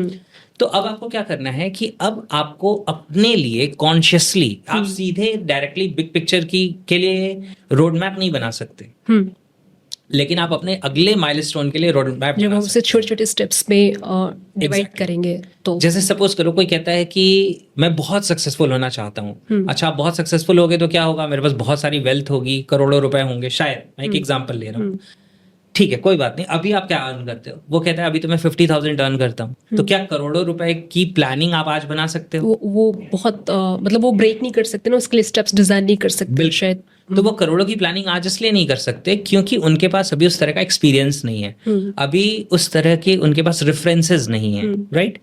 लेकिन अगर आप उससे पूछो कि आप 50,000 पर मंथ अर्न करते हो, क्या आप 70,000 या 1 lakh rupees a month earn कर सकते हो? तो उसका माइंड सोचना शुरू करेगा। तो इससे क्या होता है, इसे हम कहते हैं माइलस्टोन, और आप अपने अगले माइलस्टोन के लिए प्लानिंग बना सकते हैं। तो सेकंड स्टेप क्या? फर्स्ट स्टेप है बिग पिक्चर ऑफ लाइफ, इससे आपको डायरेक्शन पता चल गया। अब इस डायरेक्शन में आपको अपना माइलस्टोन डिसाइड करना है कि व्हाट इज द माइलस्टोन। तो माइलस्टोन है आपका 50,000 अर्न कर रहे थे, बेबी 70,000 या 1 लाख रुपीस। जब आप यहां तक पहुंचने लगेंगे, फिर आप आगे का माइलस्टोन बना सकते हैं, क्योंकि अब आप वो इंसान है जो 50,000 से 1 लाख पहुंच गया या पहुंचने वाला है। अब आगे का भी सोच सकते। हाँ, तो अब शायद आपने क्या किया, आपने रिटर्न को डबल कर दिया। 50,000 से आप पहुंच गए 1 लाख पे, तो आप 1 लाख से शायद आप डायरेक्टली 2 लाख या 4 लाख का आप सोच सकते हैं, राइट। तो ये माइलस्टोन बनाने के लिए आपको जिंदगी में पिक करना पड़ेगा कि किन एरियाज में माइलस्टोन बनाना है। और मैं सिस्टम जो रिकमेंड करता हूँ उसमें कहता हूँ कि don't pick more than 3 areas at a time. अच्छा, क्योंकि हम जब एक साथ बहुत सारे एरियाज लेते हैं तो खिचड़ी पक जाती है। हाँ, एग्जैक्टली। तो एक ही लेना चाहिए ना, 3 भी क्यों लेना है? नहीं, एक ही इसलिए नहीं लेना चाहिए, एक ही ले सकते हैं अगर आपकी जिंदगी में बाकी सब बैलेंस है। अच्छा, तब तो ठीक है। लेकिन अगर सपोज करो कि 2-3 एरियाज ऐसे हैं, मतलब 1, 2 या 3 एरियाज, मैक्सिमम 3 से ज्यादा नहीं, ऐसे एरियाज हैं जिसमें डिस्कम्फर्ट ज्यादा है या जिसमें आपकी लाइफ की क्वालिटी उतनी अच्छी नहीं है, राइट। मैं इसके लिए सिस्टम जो शेयर करता हूँ आपको बताता हूँ। मैं कहता हूँ आप अपने हेल्थ को लिखो। आपको कैसे पता चलेगा किस एरिया पे काम करना है? एग्जैक्टली। देखो, इस पॉडकास्ट में मैं आपको बता रहा हूँ, मैं आपको वो स्ट्रेटजी, वो सिस्टम दे रहा हूँ जो सिस्टम मेरी नॉलेज में आज तक कहीं एग्जिस्ट नहीं करता, राइट। क्योंकि ये सिस्टम मैंने खुद क्रिएट किया है, बहुत सारी जगहों से सीखने के बाद, उसे इम्प्लीमेंट करने के बाद, एनएलपी को भी 3 डिफरेंट बुक्स से पढ़ने के बाद, ट्रेनर से सीखने के बाद। क्योंकि उन सारी चीज़ों के बावजूद मेरे कुछ ऐसे सवाल थे जिनका जवाब मुझे नहीं मिला, तो मैंने खुद उन सवालों का जवाब निकाला, उसको स्ट्रक्चर किया, और वो इस सिस्टम में मैं शेयर कर रहा हूँ, राइट। अब ध्यान से समझना, क्या होता है कि हमारी जिंदगी में अलग अलग एरियाज हैं, अब इन अलग अलग एरियाज में कुछ 2 या 3 एरियाज ज़्यादा इंपॉर्टेंट हो सकते हैं। आप पता कैसे चलेगा? आप लिखो हेल्थ, सक्सेस, रिलेशनशिप, वेल्थ और स्पिरिचुअलिटी।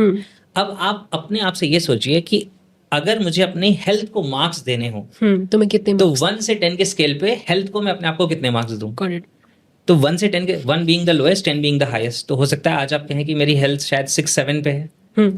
फिर उसके बाद सक्सेस कहाँ पे? हो सकता है कोई कहे यार ये तो 2 पे है, राइट? हो सकता है कोई रिलेशनशिप में कहे कि मेरी सक्सेस 2 पे है, रिलेशनशिप 3 पे है, या मेरी सक्सेस ज्यादा है, मेरी वेल्थ कम है। Getting clarity?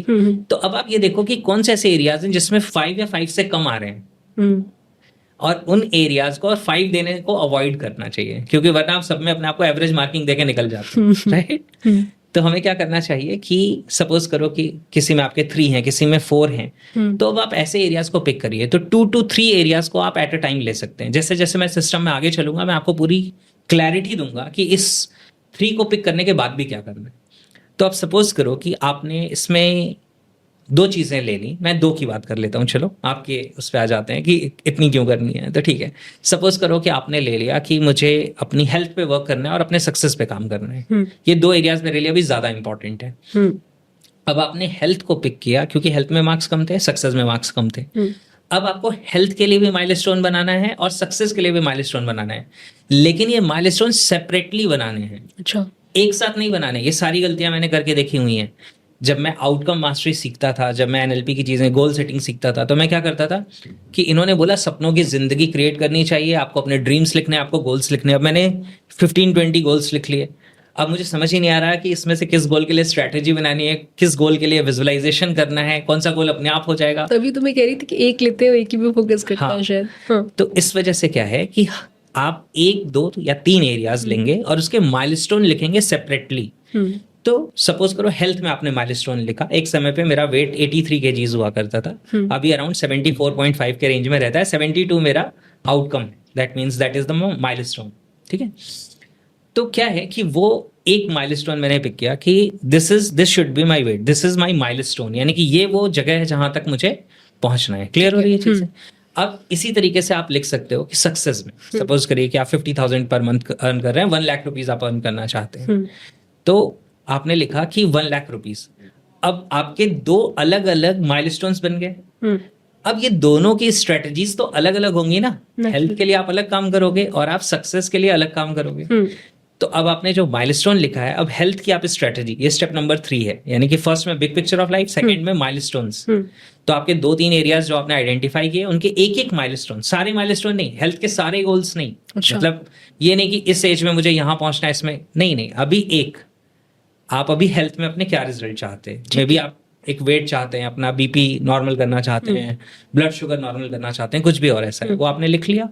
ये फर्स्ट माइलस्टोन है। वहां तक की जर्नी तक पहुंचते हुए आप आगे की जर्नी डिजाइन करेंगे। नाउ सेकेंड, फिर आप सक्सेस पे आ गए, सक्सेस का आपने माइलस्टोन लिखा। अब थर्ड स्टेप होता है इसके लिए स्ट्रेटेजी बनाना। तो स्ट्रेटेजी कैसे बनाएंगे? अब आप हेल्थ में ऐसा क्या क्या करेंगे जिससे आपका वेट एक पर्टिकुलर लेवल से एक दूसरे पर्टिकुलर लेवल तक पहुंच जाएगा। यानी जैसे मेरा कभी 83 था, आज 74.5 के आसपास है। तो ये कैसे होगा? मतलब 72 अगर मैंने लिखा है तो कैसे होगा? मुझे अपने हेल्थ में क्या चेंजेस करने पड़ेंगे? तो मैं 14th फ्लोर पे रहता हूँ अभी, तो मैं हर रोज एक बार 14th फ्लोर चढ़ के जाता हूँ, राइट? तो ये क्या है? एक छोटी सी स्ट्रेटेजी है, लेकिन ये मैंने लिखा हुआ है। जो कभी मैं जंक फूड या और ऐसे जो फूड्स होते थे ये पसंद करता था, आज मेरा पूरा माइंड सेटअप स्विच हो गया है। मैं हेल्दी चीजें खाना चाहता हूँ। मेरी नजरें ढूंढती हैं कि हेल्दी न्यूट्रिशन कहाँ मिलेगा, वो इंपॉर्टेंट है, राइट? तो ऐसी कुछ चीजें हम पिक कर सकते हैं, उन्हें मार्क कर सकते हैं। ठीक है, ये हेल्थ के लिए हो गया। अब सक्सेस के लिए आप क्या करोगे? अब जैसे मैं जिस फील्ड में हूँ, मैं ट्रेनिंग में हूँ, कोचिंग में हूँ, तो मेरे लिए सक्सेस के लिए जो मेरी एक्टिविटीज़ हैं वो अलग हैं। मेरे रेगुलर पॉडकास्ट आने चाहिए, मेरे वीडियोस आने चाहिए, राइट? मेरा ऐप है, उसके ऊपर प्रोग्राम्स, नए प्रोग्राम्स आने चाहिए, क्या क्या होना चाहिए। अब मैं उन चीज़ों की स्ट्रैटेजी पे वर्क कर रहा हूँ, यानी कि वो स्ट्रैटेजीज मैंने बनाई। अब जब आप अलग अलग जो 2-3 अलग अलग एरियाज लेते हैं, उनके माइलस्टोन्स आपने बनाए, उनकी स्ट्रैटेजी बनाई। अब उस स्ट्रैटेजी को आप कंबाइन करते हैं और उससे आपका डे शेड्यूल बनता है। समझ आ रहा है आपको? बिग पिक्चर ऑफ लाइफ, फिर माइलस्टोन, हर माइलस्टोन के लिए अलग स्ट्रैटेजी आप लिखेंगे, एक एरिया का एक माइलस्टोन आप लेंगे, नेक्स्ट एरिया का माइलस्टोन लेंगे, और अगर 3 एरियाज आप ले रहे हैं तो थर्ड का आप लेंगे। माइलस्टोन आपने बना लिया, हर माइलस्टोन की स्ट्रेटजी बना ली। हेल्थ के लिए आप क्या करेंगे, सक्सेस के लिए क्या करेंगे, रिलेशनशिप के लिए क्या करेंगे। मैं एक एग्जांपल ले रहा हूं। ठीक है। अब ये सबको कंबाइन करके अब आपका बनेगा कि what is my day schedule, या मेरे दिन को या वीक को जीने का शेड्यूल क्या होगा, क्योंकि उसमें ये तीनों की स्ट्रेटजीज कंबाइन हो जाएंगी। Getting clarity. अब जब ये 3 स्ट्रेटजीज आपकी कंबाइन हो जाएंगी, जब इसको हम मिक्स कर लेंगे, फिर आपको एक आदत डेवलप करनी है कि मुझे अब इन स्ट्रेटजीज को अपनी जिंदगी में फॉलो करना है। इस ट्रैक पे रखने के लिए मुझे अपने आप को एफर्ट करना है, मेहनत करनी है। तो जब आप अपनी हैबिट्स को बदलने लगेंगे, जब आप अपने एक्शंस को बदलने लगेंगे, तो एक्शन प्रोड्यूसेस रिजल्ट। जब एक्शन बदलेंगे तो रिजल्ट भी बदल जाएंगे, राइट? देखो, poor action produce poor result, average action produce average result, and extra ordinary action produce extra ordinary result. तो हमें अपनी जिंदगी में चाहिए होता है रिजल्ट एक्स्ट्रा ऑर्डिनरी, और हम चाहते हैं एफर्ट करना पुअर। तो ये तो मिसमैच हो गया ना। तो सर, हमने अब तक जो समझा है शुरू से लेकर के अब तक, उसे कुछ अगर समराइज करना चाहूँ कुछ शब्दों में, तो मैं ये कहना चाहूँगी, हमने अभी तक बिग पिक्चर को समझा है कि एग्जैक्टली जो हम पाना चाहते हैं अपनी ज़िंदगी में, उसकी बिग पिक्चर को कैसे डिज़ाइन कर सकते हैं, आपने वो बताया। एंड देन आपने ये बताया कि कैसे क्लैरिटी के साथ जो आउटकम है, जो हम हैं, उसी दिशा में हम आगे बढ़े, ना कि उस दिशा में जो लोग समझते हैं सक्सेस, यहाँ तक हम पहुँचे। फिर आपने हमें उसकी स्ट्रेटजीज भी बताई कि कैसे हम 2 एरियाज एक साथ ले सकते हैं, 3 एरियाज एक साथ ले सकते हैं, उनकी स्ट्रेटजीज को डिज़ाइन करके फिर हम आगे बढ़ सकते हैं। यहाँ तक अभी तक हमने बात की, जो कि बहुत खूबसूरत बात रही, मुझे बहुत समझ आई है, होप सबको भी समझ आई हो। तो अब यहाँ से आगे जो बढ़ते हैं, अब सर सवाल ये आता है कि लोगों को ये पता चल गया कि उनका विजन क्या है, लोगों को ये पता चल गया कि उनकी कोर वैल्यूज़ क्या है, उनका पैशन क्या है, कॉलिंग क्या है। ठीक, अब उन्होंने काम करना शुरू कर दिया, वो काम कर रहे हैं उस आउटकम को पाने के लिए। ठीक है, कभी कभी सर ऐसा होता है कि बहुत मेहनत के बाद वो जितनी मेहनत कर सकते हैं, उनको वो रिजल्ट्स नहीं मिल रहे हैं जो वो बाकी लोगों को देख करके खुद को कंपेयर कर रहे हैं कि यार सामने वाला पर्सन उतने एफर्ट्स नहीं डाल रहा जितने मैं डाल रहा हूँ, पर फिर भी मुझे उसके जितने तो छोड़ो, उसके आसपास भी थोड़े बहुत रिजल्ट्स नहीं मिल रहे हैं। तो ऐसी दिशा में उसे थोड़ी बहुत हताशा महसूस हो सकती है, होती ही है इन जनरल। तब वो खुद को कैसे स्टिक रखे उस पर्टिकुलर चीज़ में जो भी उसने खुद के लिए डिस्कवर की है, या फिर कैसे इस जर्नी में कंसिस्टेंट रहे, या फिर कैसे मोटिवेटेड रहे, अल्टीमेटली क्या करे वो इसके लिए। तो आप इस बारे में गाइड कीजिए प्लीज। बहुत अच्छा क्वेश्चन है गौरी। इसे समझते हैं, एक्चुअली आपने जो क्वेश्चन पूछा है ना, वो कॉम्बिनेशन ऑफ 2-3 क्वेश्चन है। तो बहुत अच्छी बात है, क्योंकि आपके इस क्वेश्चन पूछने से बहुत सारे लोगों को वो आंसर्स मिल जाएंगे जहां पे वो गिव अप कर देते हैं, राइट? तो मैं आपके इस पूरे क्वेश्चन को अगर अच्छे तरीके से समझ रहा हूं, तो इसमें 2 पार्ट्स हैं बेसिकली। एक, आपने ये पूछा है कि कुछ ऐसे लोग होते हैं जो हमारे कंपैरिजन में बहुत कम एफर्ट करते हैं, लेकिन उन्हें हमसे ज़्यादा रिजल्ट मिलता है, और फिर हमें ऐसा फील होता है कि इतनी मेहनत बेकार गई, या मुझे इतनी मेहनत करके भी वो रिजल्ट क्यों नहीं मिल रहा। तो इसका एक पार्ट ये है। दूसरा जो पार्ट है वो ये है कि कंसिस्टेंट कैसे रहें, मोटिवेटेड कैसे रहें। क्योंकि पहला पार्ट तो उन लोगों के लिए जो ऑलरेडी कंसिस्टेंट है, मोटिवेटेड हैं, काम कर रहे हैं, लेकिन रिजल्ट नहीं मिल रहा है। और दूसरा जो पार्ट है क्वेश्चन का वो ये है कि जहाँ पे आप ये कह रहे हैं कि कंसिस्टेंसी कैसे रहे। क्योंकि लोग क्या होता है, शुरुआत करते हैं अपनी जर्नी में, एक स्टूडेंट पढ़ाई करना शुरू करता है, अपना शेड्यूल बनाता है, लेकिन कुछ समय के बाद वो उस पर कंसिस्टेंट नहीं रहता। मैं तो बहुत कंसिस्टेंट रहता था खेलने वाले टाइम पे, राइट? पूरा टाइम टेबल बनाया, 12 घंटे पढ़ने हैं, उसमें 2 घंटे खेलने का टाइम है, वो पक्का फॉलो होगा, बाकी 10 घंटे पढ़ाई वाले वो फॉलो नहीं होगा। तो मैक्सिमम लोगों के साथ ऐसे ही होता है। या लोग जिम जाते हैं, एक्सरसाइज करना शुरू करते हैं, 2-4-10 दिन बहुत मोटिवेशन रहता है, नए शूज़ खरीदते हैं, ट्रैक सूट खरीदते हैं, जिम में मेंबरशिप ले लेते हैं पूरे साल की, राइट? डिस्काउंट पे भी मिलती है। फिर उसके बाद क्या होता है कि 10, 15, 20 दिन जाने के बाद वो सब कुछ छूट जाता है। मैक्सिमम लोगों के साथ ऐसा होता है, और ये नेचुरल है। हम ये समझ नहीं पाते कि ऐसा क्यों हो रहा है। तो 2 पार्ट्स हैं, दोनों मेरे ख्याल से मैं सही समझ पा रहा हूँ जो आप पूछ रहे हैं? परफेक्ट। तो पहले किसका आंसर करूं? सर पहले वाले का आंसर कीजिए, क्योंकि वो ज़्यादा पेनफुल है कि लोग एफर्ट्स बहुत डाल रहे हैं, मेहनत बहुत कर रहे हैं, लेकिन कहीं ना कहीं वो खुद को कंपेयर कर रहे हैं। और वो कंपेयर करना भी ठीक है, मैं ये नहीं कहूँगी उन्हें कंपेयर नहीं करना चाहिए, क्योंकि वो अल्टीमेटली वो काम कर ही क्यों रहे हैं अगर वो रिजल्ट्स की उम्मीद ना लगाए और उन्हें वो रिजल्ट्स नहीं मिल रहे हैं। तो उससे वो कैसे डील करें एग्जैक्टली, मैं ये शायद जानना चाहूँगी। बिल्कुल। देखो, इसका जो मैं आंसर है वो उस तरह से नहीं दूंगा जैसा जनरली लोग सेल्फ हेल्प में या मोटिवेशन में बात करते हैं। मैं इसका आंसर दूंगा एनएलपी बेस्ड, यानी न्यूरो लिंग्विस्टिक प्रोग्रामिंग के बेस पे, तो आपको समझ आएगा। एक्चुअली है क्या ना, मोटिवेशन की दुनिया में बहुत सारा मोटिवेशन भरा हुआ है। मोटिवेशन बहुत ज़रूरी चीज़ है। मोटिवेशन एक ऐसी चीज़ है जो आपको इग्नाइट करती है, इनिशिएट करती है काम करने के लिए। लेकिन सिर्फ मोटिवेशन से ही सारा काम हो जाएगा ऐसा नहीं है। मेरे एक बहुत अच्छे फ्रेंड हैं, वो बहुत अच्छी बात कहते हैं, अमर चौधरी जी। आप लोग देख सकते हैं कभी यूट्यूब पे उनका चैनल, तो बहुत प्यारी बात करते हैं। वो कहते हैं कि मोटिवेशन तेल के जैसा है। आप किसी सब्जी को बनाने के लिए तेल का इस्तेमाल कर सकते हैं, लेकिन आप सिर्फ तेल की सब्जी नहीं बना सकते। True, very true. तो मोटिवेशन इसी तरीके से वर्क करता है। मोटिवेशन आपको इग्नाइट करता है, कंसिस्टेंट नहीं रखता। तो जो मैं आंसर देने वाला हूँ ये एनएलपी बेस्ड देने वाला हूँ, न्यूरो लिंग्विस्टिक प्रोग्रामिंग पे बेस्ड। तो इसे ध्यान से समझेंगे। एक्चुअली क्या होता है कि एफर्ट करने के बाद भी कई बार रिजल्ट क्यों नहीं आते, या बहुत सारे लोग ऐसे हैं जिनको कम एफर्ट करके बहुत सारा रिजल्ट मिल जाता है, और कुछ लोगों को बहुत एफर्ट करके भी रिजल्ट नहीं मिलता। तो इसे अगर हम अच्छे तरीके से समझ लेंगे तो हम इसे बदल भी सकते हैं। तो सबसे पहला जो इसमें रोल होता है वो होता है हमारे बिलीफ सिस्टम का। हम मानते क्या हैं? हाँ, देखो, जो आप खुद के बारे में बिलीव करते हैं, आपका माइंड उसी चीज को आपकी जिंदगी में सच साबित कर देता है। मैं एग्जांपल से बताऊंगा, आपको समझ आ जाएगा। ठीक है। जो भी आप खुद के बारे में यकीन रखते हैं, जो आप खुद के बारे में मानते हैं, आपका जो माइंड है वो कॉन्टिन्यूसली 24/7 वर्क करता है, आपके बिलीफ को सच साबित करने में लगा रहता है आपका माइंड, राइट। और यही माइंड, यानी जब हम बात करते हैं सबकॉन्शियस माइंड की, यानी माइंड का वो लेवल जो कॉन्शियसनेस के बैकग्राउंड में वर्क कर रहा है, सबकॉन्शियस लेवल पे वर्क कर रहा है, तो वो माइंड का लेवल इस यूनिवर्स के साथ भी इंटरकनेक्टेड है एक तरीके से, राइट। तो सिर्फ आपका माइंड ही उन बिलीफ्स को सच साबित करने में काम नहीं कर रहा, बल्कि ये पूरा यूनिवर्स भी आपके बिलीफ्स को सच साबित करने में काम कर रहा है। Agreed. ठीक है, अब ध्यान से समझना।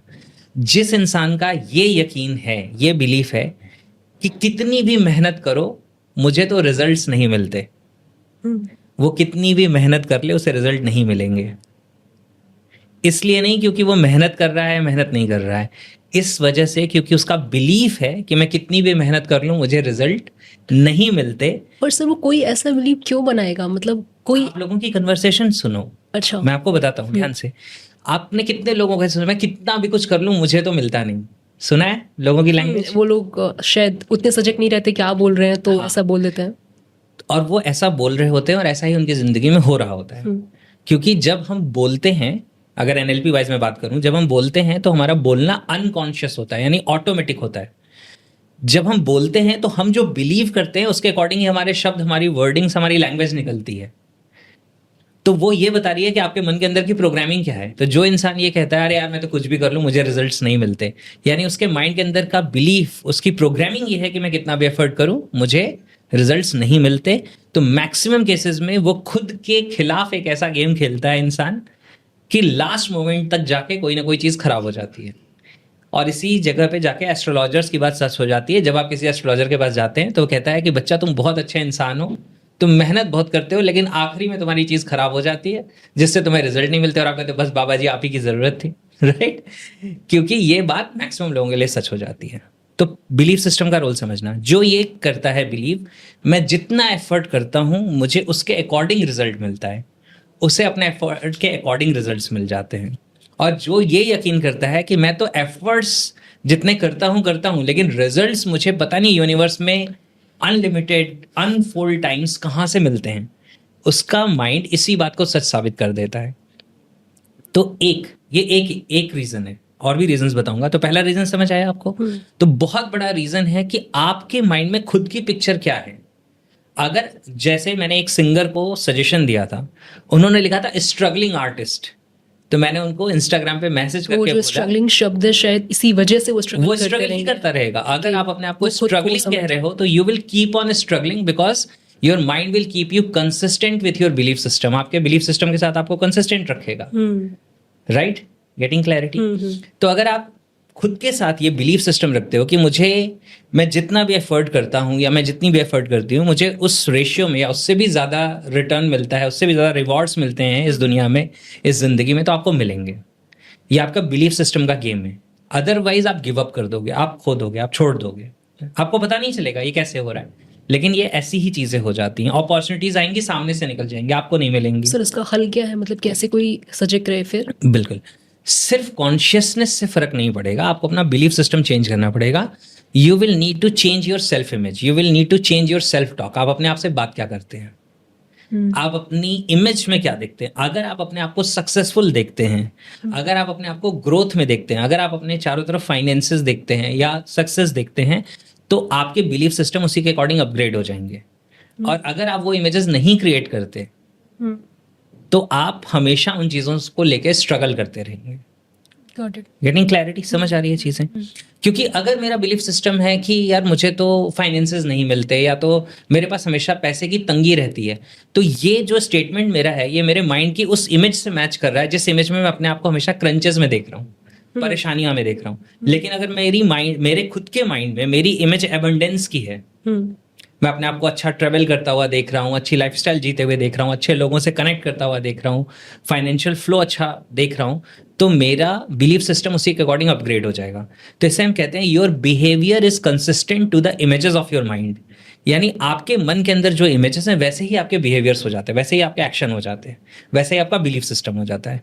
तो क्या चेंज करना है? बिलीफ चेंज करने के लिए आपको अपनी सेल्फ टॉक और सेल्फ इमेज, आप खुद से क्या, एफर्मेशंस की बात नहीं कर रहा हूं कि आप लिख लो और पॉजिटिव बोलो, नहीं, सेल्फ टॉक। अंदर से आप अपने आप से कन्वर्सेशन जब शांत बैठ के करते हैं तो आप क्या करते हैं, अरे यार मैं कितनी भी मेहनत करूं मुझे तो मिलता नहीं, या मैं जितनी भी मेहनत करूं मुझे उसके अकॉर्डिंग रिजल्ट्स मिलते हैं या कई बार उससे बहुत ज्यादा मिलते हैं। जैसे मेरा एक बिलीफ है कि मुझे जिंदगी में जो भी करना होता है उसके लिए जो फंड्स चाहिए वो मेरे पास आ जाते हैं, और हमेशा होता है ये। मुझे सिंगापुर जाना था एंथनी रॉबिन्स का प्रोग्राम करने के लिए, मेरे पास उस पर्टिकुलर पॉइंट ऑफ टाइम पे फंड नहीं थे, लेकिन आ गए, राइट? तो ऐसा एक बार नहीं, हजारों बार हुआ है और हमेशा होता है, क्योंकि आपका बिलीफ सिस्टम से साबित होता है। तो पहला क्लियर हो गया, बिलीफ सिस्टम एक बहुत बड़ा रोल प्ले करता है। अब दूसरी बात समझते हैं कि होता क्या है कि सपोज करो कि दो अलग अलग इंसान हैं, दोनों अपना घर बनाना चाहते हैं, और दोनों अपना घर बनाना चाहते हैं तो समतल जमीन चाहिए।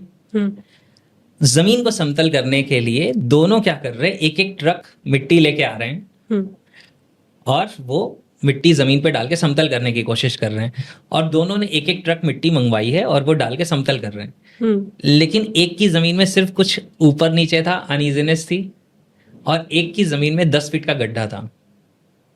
कैसे, समझ नहीं पाई। सपोज करो कि एक ने जो परचेज किया था लैंड, वहां पे 10 फीट का गड्ढा था, यानी कि जो समतल जमीन है उससे 10 फीट गहराई है वहां पे, और उसे समतल जमीन बनानी है अपना घर बनाने के लिए।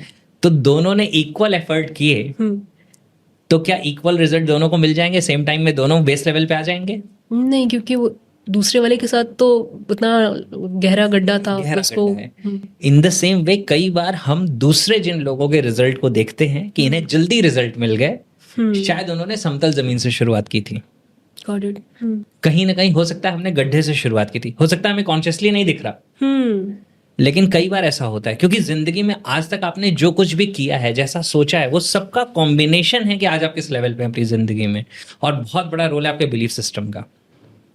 क्लैरिटी आ रही है? तो अगर आप ये अपने मन में बदलेंगे तो आपके रिजल्ट्स बदल जाएंगे। ठीक है सर। और एक चीज और बता देता हूँ जो आपको मोटिवेटेड रखेगा। जब आपको आपकी मर्जी के रिजल्ट नहीं मिलते, उन दिनों में जब आप मेहनत कर रहे हैं और आपको रिजल्ट नहीं मिल रहे हैं, these days are called character building days. क्योंकि इस समय आपको रिजल्ट नहीं मिल रहा, लेकिन आप मेहनत करना सीख रहे हैं। और इस समय अपने आपको एक बात बतानी है कि my efforts are producing results which are in the future, they are getting created in the future। वो रिजल्ट ऐसा नहीं क्रिएट नहीं हो रहा, क्रिएट आज भी हो रहा है, लेकिन कहाँ पे हो रहा है? फ्यूचर में हो रहा है। तो आपको अपनी जर्नी में उस टाइम तक पहुंचना पड़ेगा जहां के बाद आपको वो रिजल्ट दिखेगा। हम क्या करते हैं, बीच में ही क्विट कर जाते हैं। ये वैसे ही रेस्टोरेंट में जाके आपने ऑर्डर दिया और आप कह रहे हैं बहुत टाइम हो गया, 10 मिनट हो गया, अभी तक डोसा नहीं आया। आप कहते हैं डोसा कैंसिल करो, अब एक काम करो यार, अब मेरे लिए छोले भटूरे बना दो। तो अब क्या है कि वो अगर हर 10 मिनट के बाद आप ऑर्डर कैंसिल कर देंगे तो कोई भी एक चीज क्रिएट नहीं होगी, मैनिफेस्ट नहीं होगी, क्योंकि बीच में ही आपने क्या कर दिया, अपना जो कमांड है, अपने जो इंस्ट्रक्शंस है, अपने आउटकम्स है, उनको चेंज कर दिया।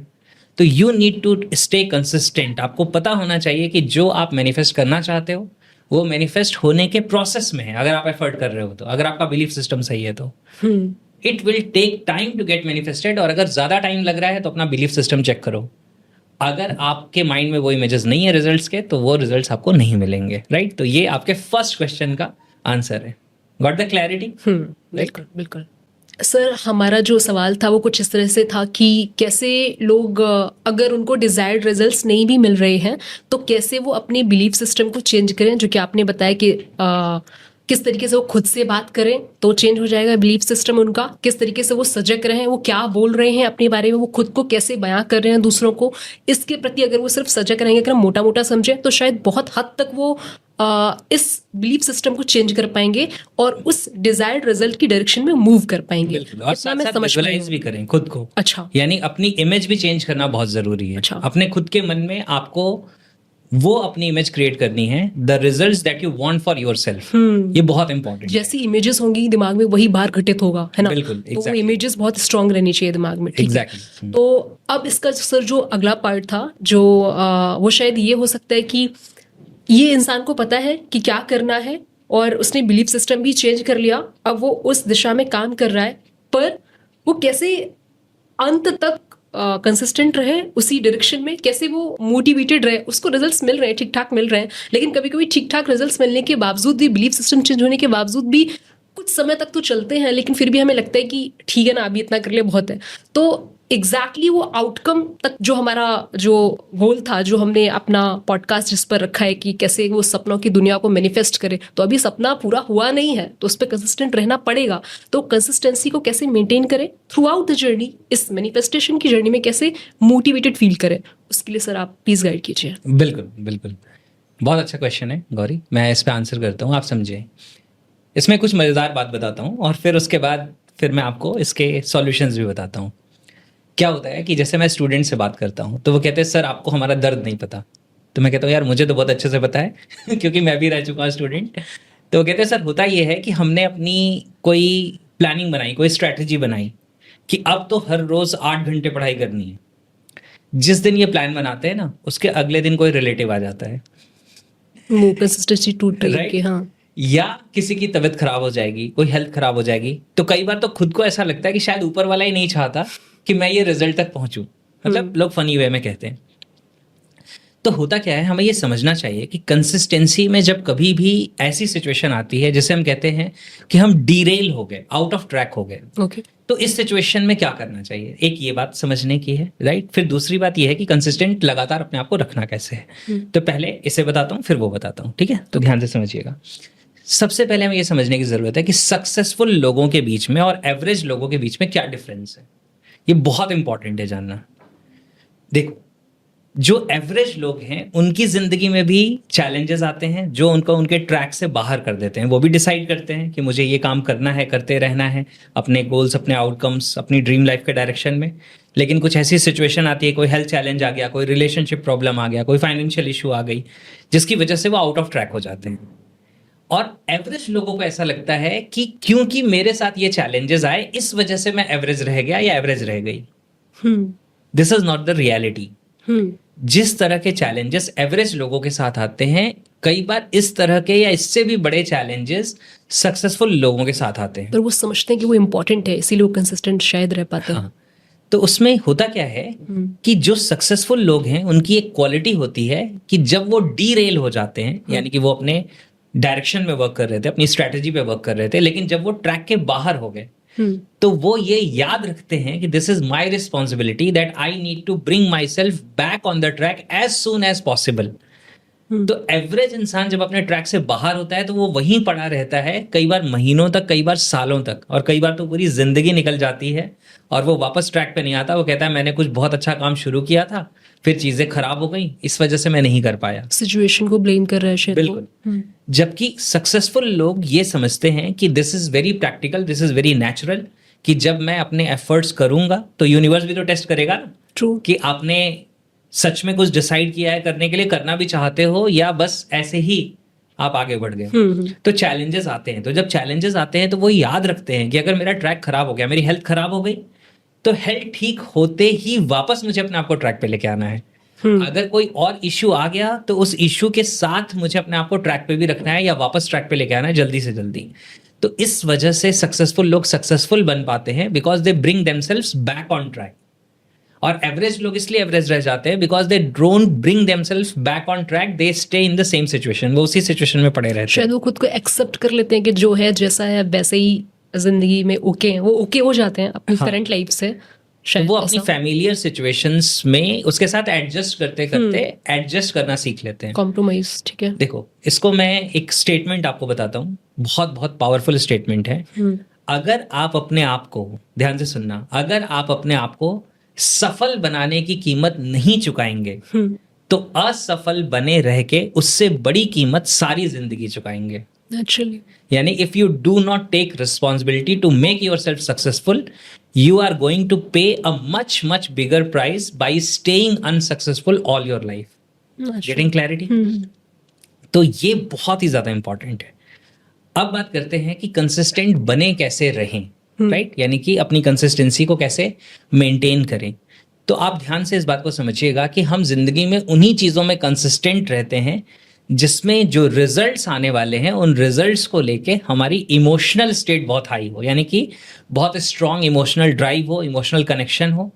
और दूसरा, जो हमारा प्रोसेस है, जो हमारी जर्नी है, वो प्लेजरेबल हो, वो इंजॉयबल हो। जैसे मैं कई बार कहता हूँ स्टूडेंट्स को कि 3 घंटे पढ़ना ज्यादा आसान है या 3 घंटे की मूवी देखना ज्यादा आसान है?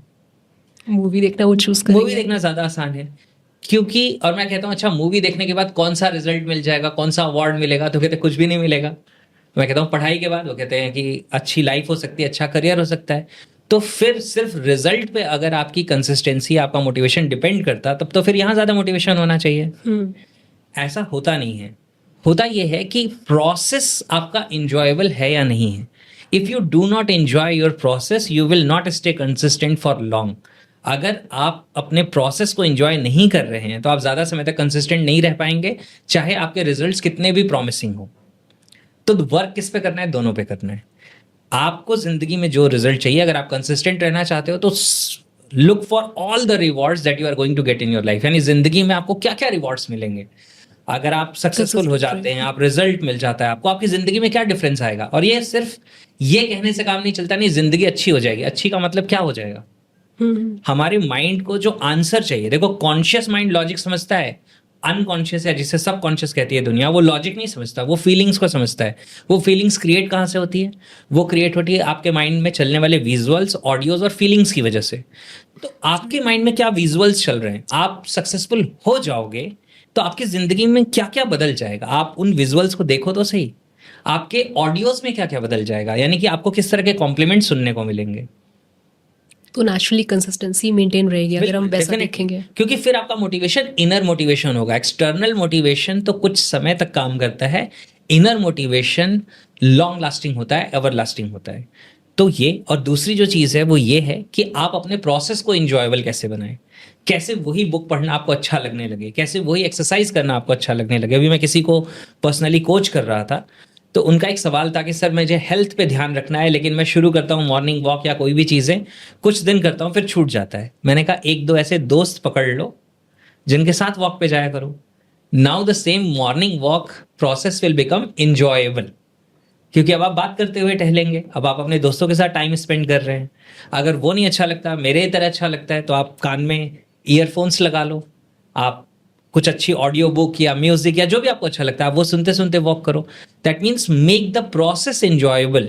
हम बहुत सारे लोग क्या करते हैं, इंसान को मोटिवेट करते हैं, सोचो ये कर लोगे क्या रिजल्ट आएगा, सोचो ये कर लो तो वो रिजल्ट आएगा। लेकिन वो रिजल्ट तो फ्यूचर में है, जब आएगा तो आएगा।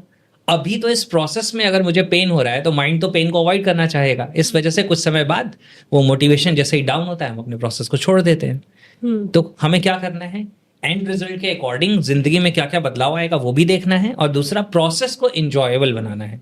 अगर आपकी एक शॉप है और आपको शॉप पे जाके काम करने में मजा नहीं आ रहा है, आप वहां पे कैसे अच्छा रिजल्ट प्रोड्यूस करोगे? आपको अपने ऑफिस जाके मजा नहीं आ रहा, आप कैसे वहां पे अच्छा काम करोगे? आप नहीं कर पाओगे, अपना बेस्ट नहीं दे पाओगे आप।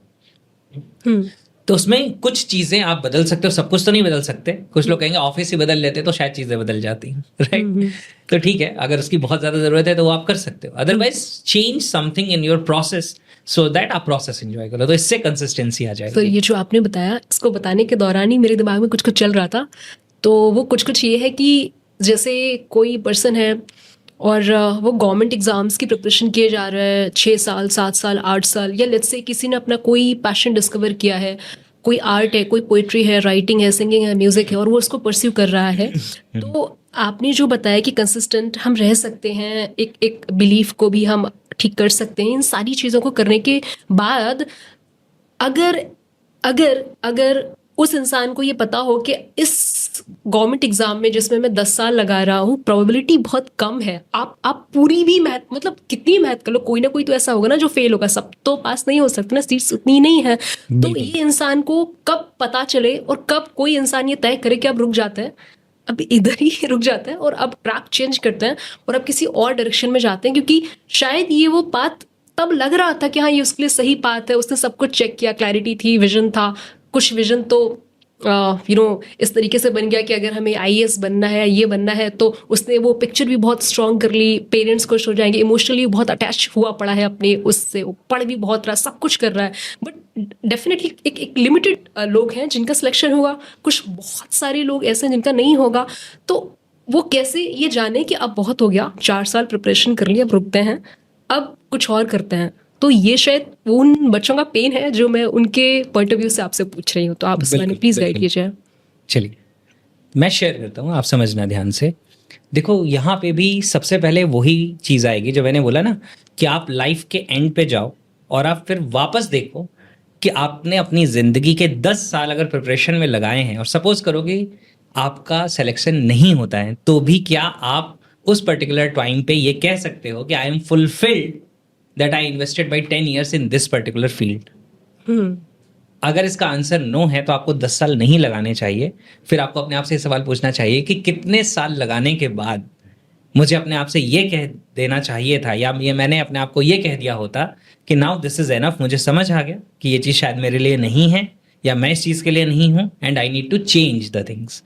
उसके अकॉर्डिंग आप इस आंसर को ड्रॉ कर सकते हैं। अदरवाइज क्या होगा कि हम उस टेम्पटेशन में, उस डेस्परेशन में करते रहेंगे और जिंदगी का बहुत सारा टाइम खो देंगे। Getting clarity? सो इस वे में हम बैक ट्रैक करके अपनी चीज़ों को देख सकते हैं। ठीक राइट? ठीक है। और हमें ये समझना है कि हम अपना मोटिवेशन क्रिएट करने के लिए पेरेंट्स को कैसा लगेगा, खुद को कैसा लगेगा, ये सारी चीज़ें कर रहे हैं।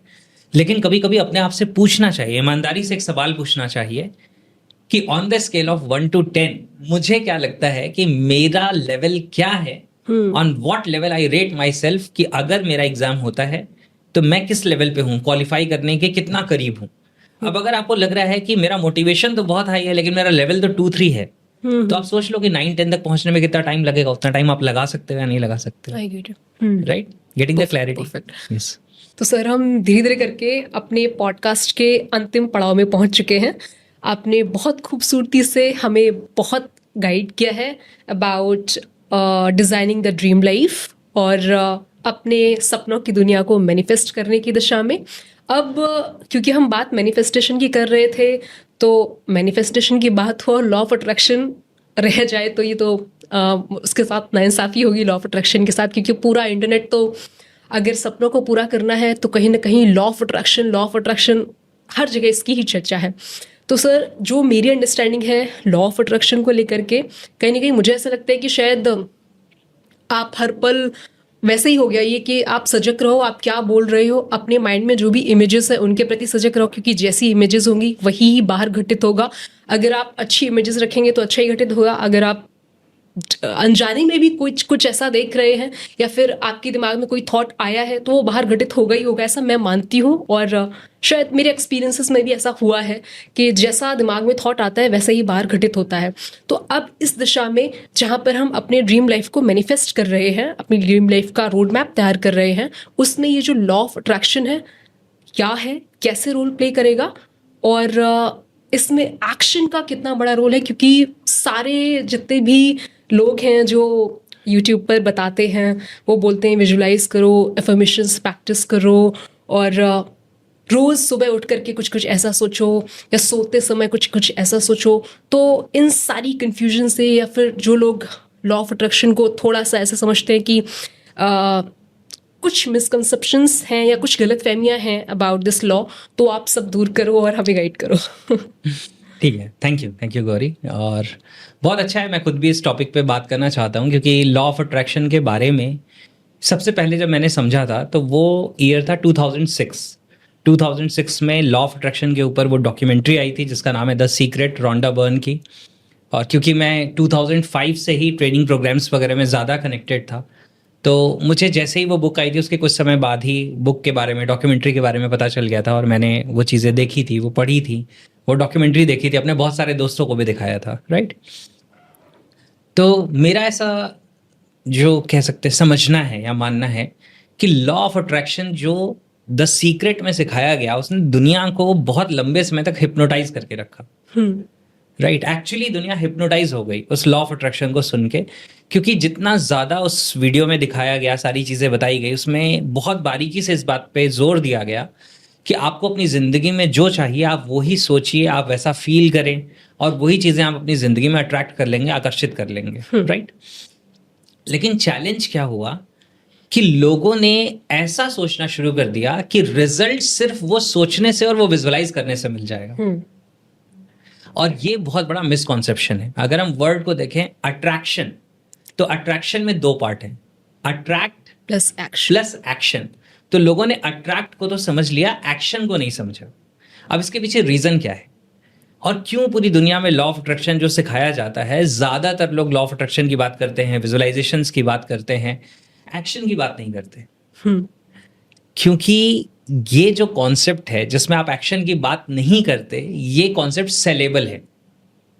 ओके, कैसे मतलब? क्योंकि दुनिया में मैक्सिमम लोग करना कुछ नहीं चाहते और पाना सब कुछ चाहते हैं। ओके। तो अगर आप उनको कहोगे कि एक्शन लेने से आपकी जिंदगी में रिजल्ट आएगा, तो बोलेंगे जब एक्शन लेने से ही रिजल्ट आना था, लॉ ऑफ अट्रैक्शन क्यों लगाना है, राइट। हम तो ये चाहते हैं कि हम अपने घर में सोफे पे बैठ के आंखें बंद करके विजुअलाइज करें और हमारी जिंदगी में पैसों की बारिश हो जाए। तो पैसों की बारिश बिल्कुल होती है, 100% फैक्ट है।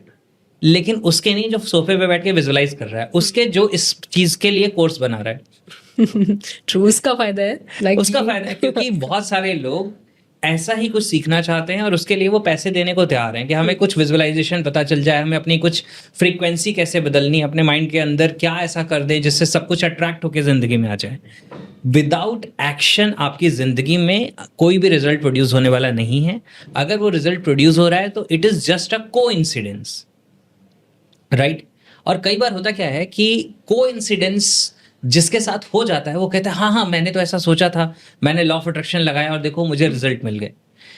अगर सपोज करो 10,000 लोगों ने एक लॉटरी का टिकट खरीदा और एक इंसान की लॉटरी लग गई, तो क्या बाकी 9,999 ये अट्रैक्ट कर रहे थे कि मेरी लॉटरी ना लगे?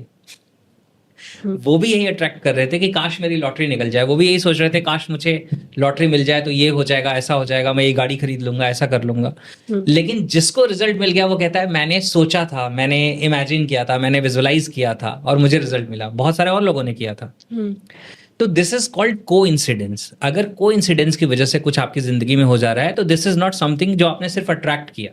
सर इसको, सॉरी टू इंटरप्ट यू है सर, इसको कुछ ऐसे नहीं ले सकते, क्योंकि अगर दिमाग में वो इमेज आई है, आप जो पाना चाहते हो वो आप विजुलाइज कर रहे हो, आप उसको प्रॉपरली डिजाइन कर रहे हो, तो मुझे पता नहीं क्यों ऐसा लगता है कि आपका जो स्टेप्स होते हैं उस डायरेक्शन में ऑटोमेटिकली शुरू हो जाता है। क्योंकि आप सुबह उठ रहे हो तो आपका थॉट वही चला, तो उस थॉट पे आप कैसे एक्ट नहीं करोगे? ये तो कैसे संभव हो सकता है? मतलब मैं उसकी बात नहीं कर रही कि किसी को लॉटरी वॉटरी, ये थोड़ा अलग हो गया, लेकिन कोई ऐसा गोल कि वो अपने आप को स्टेज पर देखना चाहता है, या फिर लेट्स से वो आपके साथ मीटिंग करना चाहता है, मेरा आपके साथ बैठना, ये कहीं ना कहीं मैं समझती हूँ कि मेरे दिमाग में ये पहले थॉट आया था कि मैं एक तो पॉडकास्ट करना चाहती हूँ, कैसे होगा, कहाँ होगा, मुझे कौन देगा ये मुझे नहीं पता, और मैं होस्ट करना चाहती हूँ, ये भी थॉट था, और शुरुआत आपसे करना चाहती हूँ, ये भी थॉट था। तो अब मुझे ऐसा लगता है कि एक्शन की दिशा में अगर हम बात कर रहे हैं तो डेफिनेटली मैं इस अपॉर्चुनिटी को हाँ कहने के लिए तैयार रहूंगी, डेफिनेटली, क्योंकि मैं चाहती हूँ। और अगर कोई सामने से मुझे बोल रहा है कि इसके लिए प्रिपरेशन की जानी चाहिए, क्योंकि डेफिनेटली अगर वो थॉट है तो उससे रिलेटेड एक्शन ऑटोमेटिकली होगा ही होगा। मतलब इस बात पर मुझे थोड़ा कम विश्वास होता है कि हम पाना चाहते हैं कुछ, लेकिन हमारे जो कदम है उस दिशा में उठ नहीं रहे। थोड़ा सा अजीब सा हो गया। मतलब बिल्कुल, अभी मैं आपको बताता हूँ, आपको बहुत क्लैरिटी आएगी और बहुत मजा भी आएगा, आपको भी और जो और लोग सुन रहे हैं उन्हें भी। हाँ। देखो, सबसे पहले मैं एक चीज बताता हूँ कि जब आपने ये थॉट अपने माइंड में क्रिएट किया कि आपको पॉडकास्ट करना है, या मुझे आज भी याद है जब आप फर्स्ट टाइम मेरे साथ ट्रेनिंग प्रोग्राम में आए थे अपनी डायरी लेके, तो आपने मुझे दिखाया था कि मैंने लिखा हुआ है कि मैं इसमें रहना चाहती हूँ। आज आपको पॉडकास्ट आप मेरे साथ रिकॉर्ड कर रहे हो। अब मुझे आप एक चीज बताओ, are you a deserving person? क्या आपके पास वो कम्युनिकेशन के स्किल हैं? क्या आपके पास वो बॉडी लैंग्वेज है? क्या आपके पास ओरेटरी पावर है? क्या आप इस वजह से भी यहाँ बैठे हो? या अगर आप डिजर्विंग नहीं होते, आपने अपनी उन चीजों पे काम ना किया होता, आपकी कम्युनिकेशन अच्छी ना होती, तो क्या आज हम पॉडकास्ट रिकॉर्ड कर रहे होते? तो चाहे आप कितना भी लॉ ऑफ शायद मुझे अट्रैक्शन लगता है लगाते कि हैं। वो वही पाना चाहेगा, तो उस दिशा में वो काम ऑलरेडी कर रहा होगा, मतलब उसको पता होगा ना कि उसमें थोड़ा बहुत अच्छा है, तो इसीलिए तो उसके दिमाग में वो इमेज होगी, तो इसीलिए चीजें घटित हो रही है शायद ऐसा। इसीलिए तो देखो क्या है, इसीलिए मैं कह रहा हूँ, we do not get what we demand, okay we get what we deserve. Okay जिंदगी में लोग लॉ ऑफ अट्रैक्शन को इस्तेमाल करते हैं डिमांड करने के लिए। मुझे ये चाहिए, मुझे वो चाहिए, मुझे वो चाहिए, मुझे वो चाहिए। आपको चाहिए बहुत कुछ, लेकिन क्या आप वो पाने के काबिल भी हो? आपको मिलेगा तब जब आप डिजर्विंग भी होगे, यानी कि आपके पास आपका एफर्ट तो चाहिए ही चाहिए। देखो आपने अपने ऊपर एफर्ट किया है, आपने बहुत सारी चीजें की हैं। ऐसा नहीं कि पॉडकास्ट ही करने के लिए आपने कोई एफर्ट किया, अप्रोच मैंने आपको अपने साइड से किया, पहले से ही काम बट करती क्यों हूँ। मेरे माइंड में आपका जो नाम पॉपअप हुआ, क्यों हुआ? Because you are the deserving one. ध्यान से समझना, लॉ ऑफ अट्रैक्शन काम कर रहा है, मैं नहीं कर रहा, नहीं काम कर रहा। आपके मन के अंदर जो इमेजेस हैं, देखो दुनिया में हर चीज की पॉसिबिलिटी हमेशा एग्जिस्ट करती है। आज भी अनलिमिटेड पॉसिबिलिटीज हमारे चारों तरफ एग्जिस्ट करती हैं। आपको वो पॉसिबिलिटीज नजर आएंगी या नहीं, आप उस पॉसिबिलिटी के साथ कनेक्ट करेंगे नहीं, ये इस बात पर डिपेंड करता है कि आपके अंदर एक्सेप्टेंस कितना है, आप डिजर्विंग कितने हैं। अगर आपके पास वो इमेजेस नहीं है और आप डिजर्विंग नहीं है, अगर आपके मन में पॉडकास्ट का ख्याल ही ना हो, तो हो सकता है कि कोई आपको अप्रोच भी करेगा और आप कहोगे कि नहीं यार, ये तो मैंने कभी सोचा ही नहीं, आप उसको डिनाई कर दोगे। जबकि पॉडकास्ट की अपॉर्चुनिटी अवेलेबल है, आप चाहते हो पॉडकास्ट करना, लेकिन आप डिजर्विंग नहीं हो, उस सिचुएशन में भी आपको अपॉर्चुनिटी नहीं मिलेगी। तो वो अपने माइंड में ये थॉट लाई ना कि वो पॉडकास्ट कर सकता है, क्योंकि वो चेक करेगा ना कि पॉडकास्ट करने के लिए क्या क्या क्वालिटीज, क्या क्या स्किल्स होनी चाहिए उस पर्सन में। अगर वो स्किल्स नहीं है तो वो ये इमेज ला ही क्यों रहा है अपने दिमाग में कि उसको ये करना है। दैट मीन्स, इसीलिए तो कह रहा हूँ आप राइट ट्रैक पे हो ना। आप विजुअलाइज भी कर रहे हो, आप उसके अकॉर्डिंग अपने आप को डिजर्विंग भी बना रहे हो, हाँ। आप एक्शन भी ले रहे हो। मैक्सिमम लोग जो लॉ ऑफ अट्रैक्शन के कंफ्यूजन में हैं, वो क्या करते हैं, वो डिमांड करते हैं यूनिवर्स से ऐसे पूछो, ऐसे विजुअलाइज करो, ऐसे आस्क करो, सब कुछ करो, लेकिन एक्शन लेने में रिलक्टेंट होते हैं।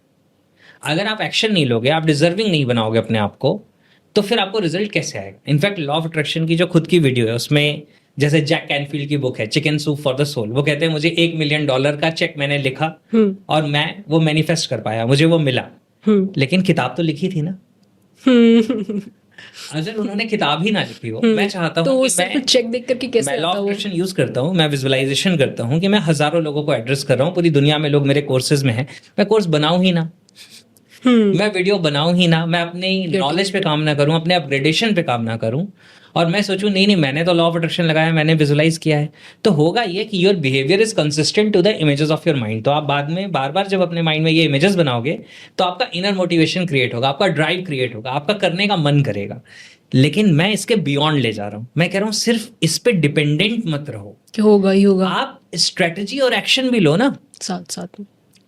भाई। अगर मैं एक ओरेटर बनना चाहता हूं और मैं मार्क करूं कि मुझे अच्छा ओरेटर बनने के लिए क्या क्या क्वालिटीज चाहिए, और मैं स्ट्रेटेजी बनाऊं कि इन क्वालिटीज के ऊपर मुझे काम करना है, इसके लिए मुझे कोई वॉइस ट्रेनिंग लेनी है, इसके लिए मुझे बॉडी लैंग्वेज की ट्रेनिंग लेनी है, इसके लिए मुझे कोई अच्छी किताब पढ़नी है, इसके लिए मुझे लोगों से मिलना है, इसके लिए मुझे अच्छे लोगों के साथ कनेक्ट करना है, अगर मैं ये सब करूंगा, तो now I am aligning my self with that law of attraction, तब मेरी जिंदगी में रिजल्ट आएगा। तो जिन लोगों को रिजल्ट नहीं मिलता लॉ ऑफ अट्रैक्शन से, कई बार वो सिर्फ अट्रैक्ट करने में लगे हैं, वो एक्शन पार्ट पे काम नहीं कर रहे, वो स्ट्रेटेजी पे काम नहीं कर रहे, या वो डिजर्विंग नहीं बन रहे। एक पर्सन ने बहुत फनी कमेंट करके मुझे पूछा था कि मुझे मेडिकल का एग्जाम, NET जिसे कहते हैं ना, क्या कहते हैं, नीट कहते हैं शायद, नीट कहते हैं, नीट का एग्जाम क्वालिफाई करना with the help of law of attraction. Not possible ना, यू विल हैव टू मैंने स्टडी। उनसे कहा कि फिर आप अपना इलाज भी ऐसे ही डॉक्टर से कराना जिन्होंने लॉ ऑफ अट्रैक्शन करके MBBS पूरी की। कि मतलब वो सर्जरी करते समय कहेंगे कि आई विजुअलाइज की सर्जरी बिल्कुल परफेक्टली हो जाए, पता नहीं है कि हार्ट कहाँ है और स्टमक कहाँ है, तो ऐसा नहीं होने वाला ना, राइट? Getting clarity. तो लॉ ऑफ अट्रैक्शन में क्या है, ये सेलेबल है कि आपको करना कुछ नहीं पड़ेगा, आपको मिल सब कुछ जाएगा। इस वजह से ये प्रोग्राम्स बिकते हैं। आपको ये समझना है कि विजुअलाइज करना, अपने आप को अलाइन करना, ये साइंस है। इस पे आरएस काम करता है, रेटिकुलर एक्टिवेटिंग सिस्टम। आपके माइंड के अंदर जो भी फाइल्स इंपॉर्टेंट होती हैं, आप बाहर की दुनिया में उन्हीं चीजों के साथ कनेक्ट होने लगते हैं। इसको मैं इस तरह से कहता हूँ, सिंपल लैंग्वेज बताता हूँ। जब आप अपने मन को ये बता देते हैं कि मुझे क्या चाहिए, तो आपका मन ये ढूंढने में लगता है कि ये मिलेगा कैसे, कैसे वो हल कर देता है। यानी कि आप जब अपने मन को बता देते हैं मुझे ये रिजल्ट चाहिए अपनी जिंदगी में, तो आपका माइंड वो रास्ते ढूंढने लगता है कि कैसे मिलेगा। जितने भी लोगों ने आज घर खरीदा है, वो कहीं ना कहीं चाहते थे घर खरीदना और उन्होंने रास्ते ढूंढने शुरू किए। जिन्होंने कार खरीदी है वो चाहते थे कार खरीदना, फिर उन्होंने रास्ते ढूंढे। पैसे नहीं भी थे तो फिर रास्ते ढूंढे कि कैसे मिलेगा। जिन्हें बुक लिखनी थी उन्होंने पहले थॉट क्रिएट किया, फिर रास्ते ढूंढे। तो जब आप अपने मन को ये बता देते हैं मुझे क्या चाहिए, तो आपका मन ये ढूंढना शुरू कर देता है कि ये मिलेगा कैसे। तो ये है लॉ ऑफ अट्रैक्शन का रियल रास्ता, जिससे वो इम्प्लीमेंट होता है, वर्क करता है, राइट? Getting clarity. बहुत खूबसूरती से सर आपने ये समझाया है, और जितनी क्लैरिटी मुझे मिली है, आई होप जितने भी लोग इस पॉडकास्ट के इस अंत तक पहुंचे हैं उनका ये समय सार्थक रहे और उन सबको ये चीज़ें उतनी खूबसूरती से समझ आए जितनी खूबसूरती से सर ने बताई हैं। और thank you so very much sir, आपने हर एक एक छोटी से छोटी चीज़ को बहुत ही सिंपल लैंग्वेज में, बहुत ही सिंपल तरीके से बताया ताकि हर कोई कनेक्ट कर पाए। सो थैंक यू इस पॉडकास्ट के लिए और इतने सारे विजडम भरे लेसन्स के लिए। Thank you so much Gauri, thank you. और सर इन सारी चीज़ों के बावजूद भी मुझे ऐसा लगता है कि अगर किसी को और डिटेल में कुछ जानना है, क्योंकि कई बार पॉडकास्ट देखने के बाद हो सकता है कि लोग डेली लाइफ में इसको प्रैक्टिस ना कर पाए, तो उसके लिए क्या कोई आपके पास ऑप्शन है जिससे वो इस चीज को अपने डे टू डे लाइफ में उतार सकें? कुछ है आपको जो आप रिकमेंड करना चाहेंगे? डेफिनेटली, जैसे मैंने शुरू में बताया था कि ये पूरा सिस्टम मैंने डिस्कवर किया। जैसे जब एक सिंपल सी चीज़ बताता हूँ आपको, कई बार लोग कहते हैं शॉर्ट टर्म गोल बनाओ, लॉन्ग टर्म गोल बनाओ, फिर मिड टर्म गोल बनाओ। यानी कि शॉर्ट टर्म है, मिड टर्म है, लॉन्ग टर्म है, और शुरुआत करो लॉन्ग टर्म बनाने से कि सबसे पहले आप ये देखो कि एंड रिजल्ट क्या चाहिए, यानी यहाँ से खड़े होकर फॉरवर्ड जर्नी देखो। मेरा एक सवाल है, आपको कैसे पता चलेगा कि आप अपना अल्टीमेट टारगेट 1 करोड़ का बनाना चाहते हैं, 10 करोड़ का बनाना चाहते हैं, या 10,000 करोड़ का बनाना चाहते हैं? Getting clarity. और बताऊं माइंड का साइंस कैसे वर्क करता है। अगर आपने अपने मन को बता दिया कि in next 10 years I will create 10 crore, तो वो 5 साल में भी हो सकता हो, तो आपका माइंड करने नहीं देगा, वो 10 साल लगा देगा। एग्री। Getting clarity. क्योंकि माइंड टाइमलाइन पे वर्क करता है। मैं कहता हूं कि your timeline is your life line. आपका वक्त ही आपकी जिंदगी है। तो जिसमें आपका वक्त लग रहा है उसमें आपका वक्त नहीं लग रहा, आपकी जिंदगी लग रही है। ये बहुत बहुत इंपॉर्टेंट लर्निंग है। तो मैंने एक सिस्टम क्रिएट किया जिसका नाम है मैनिफेस्ट योर ड्रीम, जिसमें मैं ये 5 स्टेजेस सारी लोगों को गाइड करता हूँ, सिखाता हूँ। इनफैक्ट मैंने वो सेशन लिए हैं, उसके रिकॉर्डिंग के थ्रू वो कोर्स बना हुआ है, जिसमें how to design the big picture of your life, फिर how to decide your milestones, फिर how to create a strategy, how to use law of attraction, and then how to integrate everything in your life so that आप इसको अपनी जिंदगी में ढाल सकें, implement कर सकें। क्योंकि चैलेंज सिर्फ जानने का नहीं होता, हम बहुत सारी चीज़ों को समझ जाते हैं, जान जाते हैं। जैसे कहते हैं, पहले कहा जाता था कि knowledge is power. Actually knowledge is not power, knowledge is potential power. Applied knowledge is power. जो नॉलेज को आप इंप्लीमेंट करते हैं, अप्लाई करते हैं, उसमें पावर होती है, उससे रिजल्ट्स क्रिएट होते हैं। सिर्फ नॉलेज से अगर रिजल्ट क्रिएट होते तो किताब में अपने आप बहुत सारे रिजल्ट्स क्रिएट हो जाते, क्योंकि उसमें बहुत सारी नॉलेज है, राइट? इंप्लीमेंट करने से फर्क पड़ता है। तो मैनिफेस्ट योर ड्रीम ये एक कोर्स है। मेरे बहुत सारे कोर्सेज हैं, एनएलपी प्रोग्राम्स हैं, जो अभी इस वीडियो के डिस्क्रिप्शन में लोगों को लिंक मिल जाएगा, राइट? जहाँ से वो ऐप डाउनलोड कर सकते हैं, वेबसाइट पे जा सकते हैं। और मैनिफेस्ट योर ड्रीम ये एक प्रोग्राम लोगों को मिल सकता है। तो that program is already there on my website, वहाँ से वो परचेज कर सकते हैं।